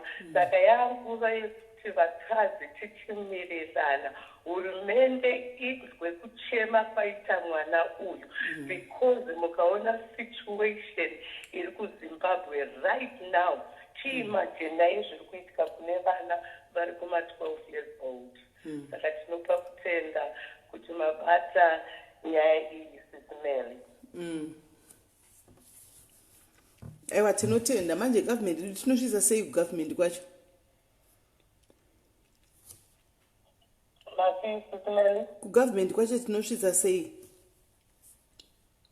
Aiwa, zvamati matoita izvozvo matotanga ejeni because zvinhu kuti Bongi aburitse zvinhu zvakaitika kudhara chifungai panguva inoyi patiine nzara izvini isu vanhu vakuru kuvana vadiki vari kumamisha nevamwe vatori mutaundi kunana mufakozi kunana mbari saka I hope kuti muchatoita mwedzi uyu to dedicate and to highlight kuti varume imi munoita zveupombwe ziyai age yamunoita nayo cheupombwe. Ndizvozvo because kutanga pa12 years mwana kutangira 12 years wakomana ichingori one rape after the other zvakaoma hazvo. My thanks, Sis Melly. This is Point 777. I love you guys. Bongi, well done. You've been so strong. Well done. Love you, Sis. All right. Thank you very much, Bongi. Saka anzi nyaya inofanira kuti isvike kugovernment. Nyaya yanga isvike kugovernment kuti zvinhu zvinyatsofamba. Antimaona government izive kuti inoti vanhu vari kurepa anzi havasi pafacebook, and it's true. Most of them havasi pafacebook, vanhu vanenge vari kumareserva. So if we can spread handitika nyaya iyi out there svikasvika manje government vacho tinovabatepi so that vazive kuti ndo zviri kuitika izvi ende vana they're going scot free. Onai kuti series yevanhu vose vakamurepa ava kune one akafa chete, one ndi akafa, vamwe vese havasikamu kuti varipi. So mukoma masimba imbopayo vamwe chance. Mukoma masimba madiki kumbopawo vamwe chance. Madiki kupowa vamwe chance. Mukoma masimba Sis Melly ndangoti mainyashawa ngawara mbori pano pa Sis Melly Diaries then imimi Tuesday aiite tichida kuona mami kwa Sis Julia saka mutokone Wednesday muita Monday Wednesday ni Friday ndo madays enyu Sis Melly Diaries. Okay. Anyway. Alright, pakana. Tuesday mozoti neteta kunetsekana nenye kwa Tuesday saka mutakaziya kuti Monday nasi Tuesday Monday Wednesday and Friday. Right? Mutinyorera pasi. Mutara nekwanza munoteka mashows ayo. Mutinyorera patuganda nyorera pasi kuno. Mashows andisiri ndosa time maguests ndiwanosa time anenge ari free. Okay. Then imini Sis Melly Diaries imini uda kuita something. WhatsApp yenu muneshasa WhatsApp yemari pamwedzi. Data reWhatsApp. Data reWhatsApp zvaro harinyanyi kudhura pamwedzi asana mbozvitarisa kuti toita mari inangu WhatsApp chete because haipo pafacebook number iyoyi ndeye WhatsApp chete yekungoshandisa pafacebook ipapa pakufona apa parisana mbonyatsotarisa kuti toita mari. Wi-Fi pamwedzi mari yamunobhadhira Wi-Fi yenyu mari. Wi-Fi ndo pamwedzi pese Wi-Fi ndo bhadhira 1.5. 1,500 rands. Inini hangu samkoma masimba ndira kubhadhira half every month. Bless you Mkoma Masimba. Thank you. Ndakusponsor. Tene zvinhu zvamukoma Masimba katinongopromisiwa dhololo. Zvamukoma Masimba totenda kana zvauya vedu we.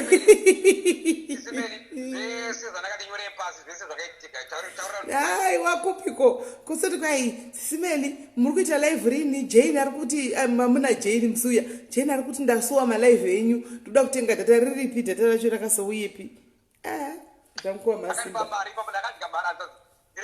saka ndoda kumuudza aiwa tidaro tinokoreka because kumbenge aiwa ndepano Mkoma Masimba ndepano ilast week yavakadaro ndepano. Alright, hanzi nyadzi dzinokunda rufu saka kutanga nhasi panopera mwedzi wenyu Wi-Fi yakubhadhara Mkoma Masimba Sis Melly Diaries. So guys, isai malove nemalikes Mkoma Masimba tavena sponsor weWi-Fi Mkoma Masimba vachange vachibhadhara Wi-Fi kuti mashows edu aramba achidi achenderera mberi. Moziva kuti kuno kuAfrica kuno kuti tinotobhadhara kusina Wi-Fi hakuna mashows anotostop. Hanzi mururu nemuridzo aiwa malove nemalikes ari kuita kumwaiwa saka guys kana mukazona ndoita live ndichipopota muzoti Mkoma Masimba vana kutenga ndichipopotera mari iyoyo because vandipromisa pajekerere pane vanhu 240 kana ndozotanga mukoma masimba kauchiunza ibare wifi ka malive aya akamira muzoti kupota mukoma masimba tichida mari izodzidzi every month every month every month 3 months for 3 months machinja ndafunga kuti matoti kusvikira ameni zveini 3 months chete contract Sis Melly pachirungu inonzi contract subjected to renewal. Alright, aiwa pakanaka mukoma masimba tinotenda. Pachazoya masponsor yenyu moti padata moti not data endorsed by not endorsement. The first I endorse Sis Melly Diaries ndimukoma otherwise mangwana takuzotanga takashanda ku Sis Melly Diaries wifi every month. Right, every month. Right, Linda would say that we say door kamari kedoro kake save every week save those are wifi ndikusa wifi alright mukoma masimba aiwa takunzwa ipo ndaisa ndoda kuterera mainyasha ndoda kuzwa mainyasha uchi ndaisira mainyasha kuti vari kwachifona vane votaura izvo mainyasha anonakidzawo ndokupi komainyasha yanzanzi yangu iyoyo handipenge ndiri one tinopenga takawanda handiziva hangu zvokupenga ndimunozivana zuva bhani akaimba song akati kupenga hakusekanwe mangwana muchapengawo no rappers alright aiwa tinotenda asi ndokumbirawo pabetos with 2 or 3 calls vachiti zvinoda kunditenda udaisa wifi alright ingavaisa malavu nemalikes one naimubabazi I know maneta makuda kunozorora izvozvi murume akavata oga mukwasha wenyu akavata oga ndichingori palive chetongoti anozvinzwisisa ende anosapotawo zvake dhairi plus dhairis ari kuisapotawo zvake zvakasimba haana problem haari kuisapota zvakasimba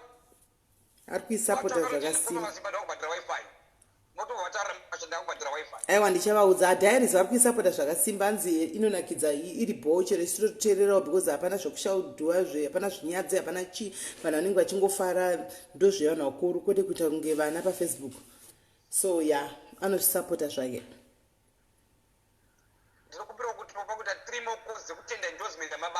alright ngomasi chiregai titore makozi acho maita basa hanzvadzi yangu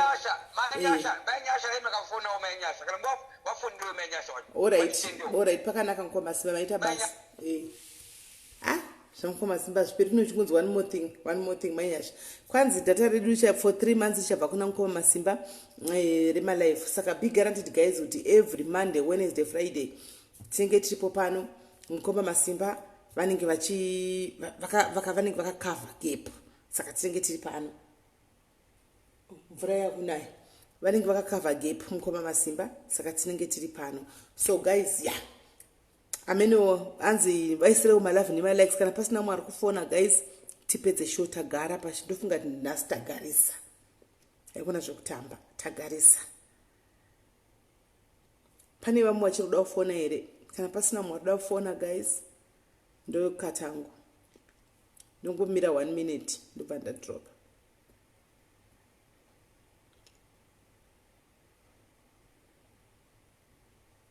okay thank you very much guys tosangana zvakare muzuva rinotevera mangwana tosangana ipapo patinotevera muzuva rinotevera mangwana maita enyu guys thank you very much 3 hours tiri pano kubva na 8 9 10 3 8 9 10 11 dziri kuma 11 saka shami okay tagara 3 hours tiri panapa thank you very much guys at least it was educational right tadzidza zvakawanda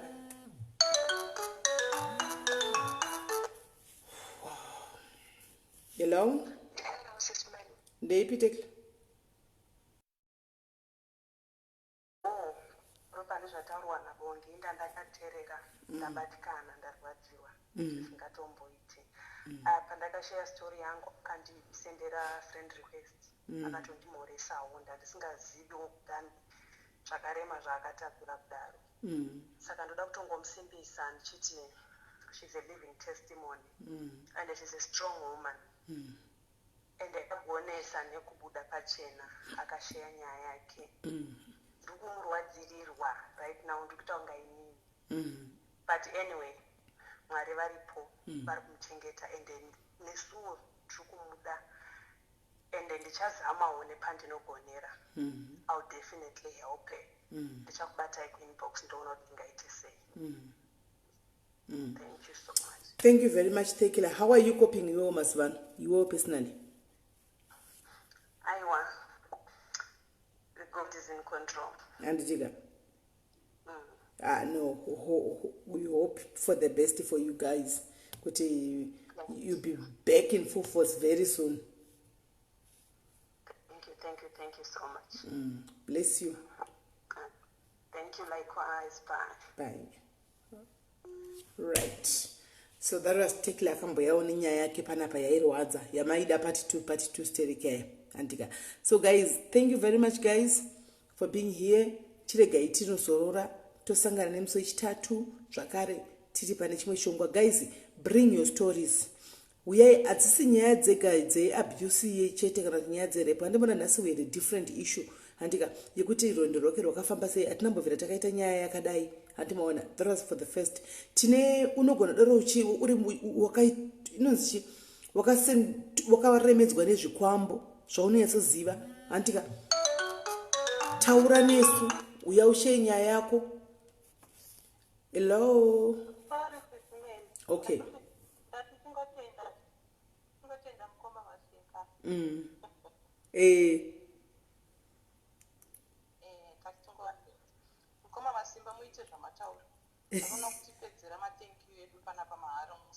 Vanotipa malavu nemalikes edu vakada zvekutamba nesu.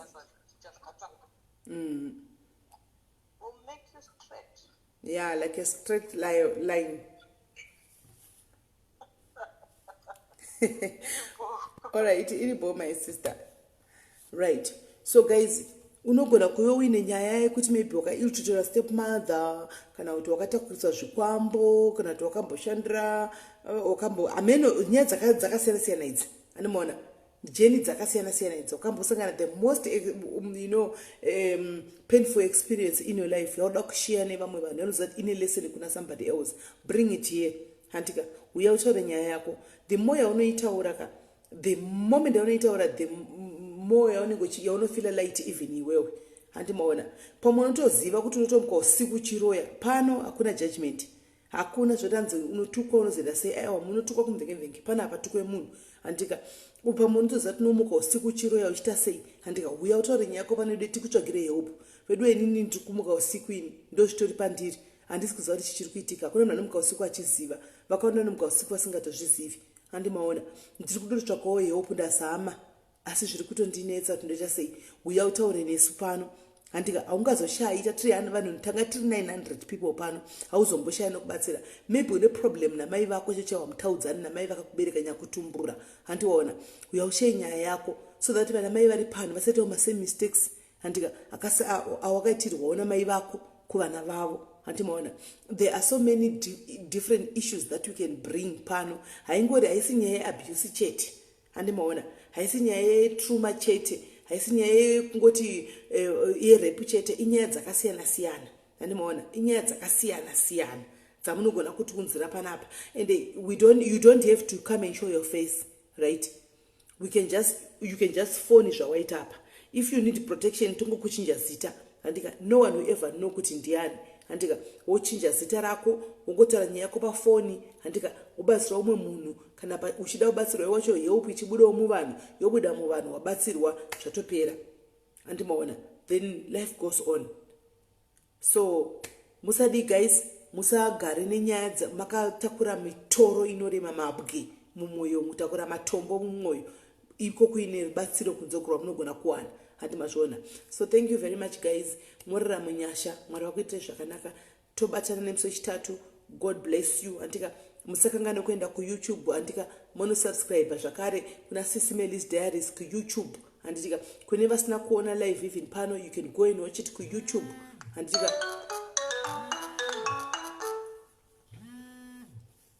mukoma masimba taurara Sis Melly. takuda kuenda mukoma masimba. Okay, I know. Takupendera ka. handizvere Bongi kana panhamo panoyamba tisawira anofarawo Bongi handizvere takupendera tapanguva yekupendera tichifara tichiseka tichinakidzwa Bongi Sis ndada kubvunza chikuru kwamusoro imari yevitope Rustenburg kwamunogara muda kurukisa ani musoro tinoda kubvunza mune muchihosta taisa wifi tida kukusewo musoro wenyu tida kubvunza musoro yemari pamwedzi inonika mari 1 musoro pamwedzi kuRustenburg mukwamasimba zvinodhipenda kuti mimi muchida kundirukisa chii zvinosiyana siyana kuti chimwe muchindirukisa chii musoro macho alright vasikana vanoruka musoro wewe right vekuzi vazimbabwens chinochida ngavandibati wai ndiri kudaro ndechikuda kuti mutigadziriro Sis Melly musoro wavo vachiita mashows awai vachibva makaita zita rako nebhizinesi rako okay alright saka inini Sis Melly ndiri kuti nini Sis Melly dairies iyoyo inofanira kutokura saka ini ndaisa kuwifi ndati wifi covered manyora pasi covered right ndabva ndati uye vachakutaura vachandaurwa musoro saka ndinoda kunzwa maquotations avo kuti panoita showenu ndakarukwa narutendo saka samanyika right vachitaura kuti anhamba dzake idzi vanoti makachena this is how I can help you my sister by dressmakers vaita zvemusoro dressmakers right nda kuti dress vanoita zvehembe mobatawo Sis Melly ndoda kupfekedzawo hembe kushow yangu tichizvimaketawo ana zuwa bana were pasi we want to grow up in Zimbabwe taneta we have to come together and grow together right saka vemusoro ndikukutsvagai toaba quotations unoruka mari unoruka Sis Melly wangoti live watowaruka preparing for a show kana aya anonzi mamakeup artist anoita zvekupenda kumesa ana shorei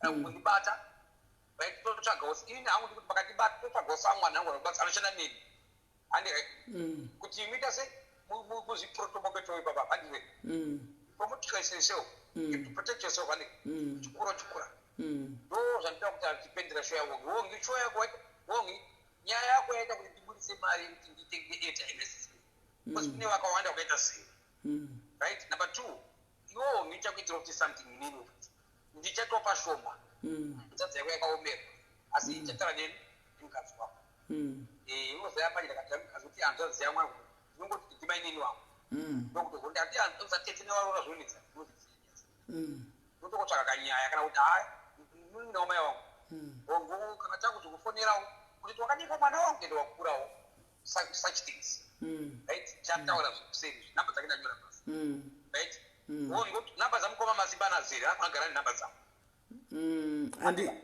homework yako utsvagwa namba dzamukoma masimba nokuti anenda nekupa namba dzangu ndo homework yako toda munhu anoitawo something wrong homework yako tsvaga namba dzamukoma masimba ndibati right then vanoruka musoro vanoita zvehembe vanosona hembe vanoita zvemamakeup artist kupenda vanokubesera mukana uripa vanotengesa mawachi vakapfeka wachi vatasa nguva dzavo vachabva kuna nhingi vanotengesa mawachi Sis Melly shandikewo nesu tipromotana tichiprotectana china kudengeko handizve ndizvozvo anoda kuti ana iri kukura kakajames irikukura irikutokukura kana ndapota tikanganwawo kuti mwana mukoma masimba ndo mafirst endos hatidadi mukoma masimba zvamunongoona izvozvi is what you will get even in the next 10 years ndapoti ndinozokanganikwa nevanhu Sis Melly ndinozokanganika iwe nokuti alright ne handisina anything kuda hokundirangarira kuti alomugoma basi right unoita kundikangana then kubhekebheke tichakudewo weekend vakanozotirasawo kubhekebheke ewa kubhekebheke ndinenge ndakuindawo maweekends Monday, Wednesday and Friday Sis Melly days right kana vanhu vanonyaya vasina kuuya inini ndine nyaya dzisingapere Sis saka nechiuya ndiri inini ndichitara nyaya dzangu handizvo nenyaya dzangu dzakawanda saka kana pasina auya musi Wednesday kuti ngova masimba yapinzara nyaya yenyu number 1 kutara nyaya yangu right kutara number 2 ndine nyaya dzakawanda ndizosvika pana jeri nekwandakagona baba then ndinokutenda macomment section ndakukutendai ndakuti achita sopa zvavo kana kusangura tsoka ndakutenda comment section vanogara kuti mhoresa vanondiita singetiva vanondida vanotamba neni sisimero ndivavo comment section vanondida endeka ini ndinowadawada mesi omwana wanu hanzvadzi dzangu ana cheripoki ana rugare kwamuri wakoma andipedze mazita acho ana mai vanesa vanondida vandiva ana tipotaso anyway I know I'm a socialite and I endorse assessment games, right? And also go page young doctors I'm with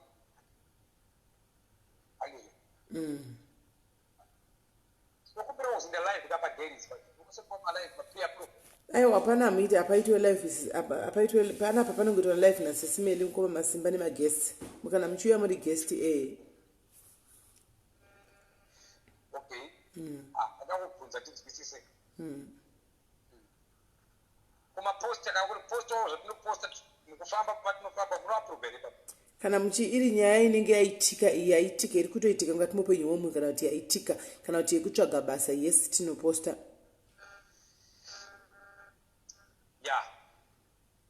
saka ndokabata some of us tiri slowly nakeso sisibezonari special class keni primary alright mkoma masimba morara zvakanaka dzadza ndokuda singaiti ndokubata mangwana bye bye mkoma masimba guys tobatana kusera mangwana ndika take care.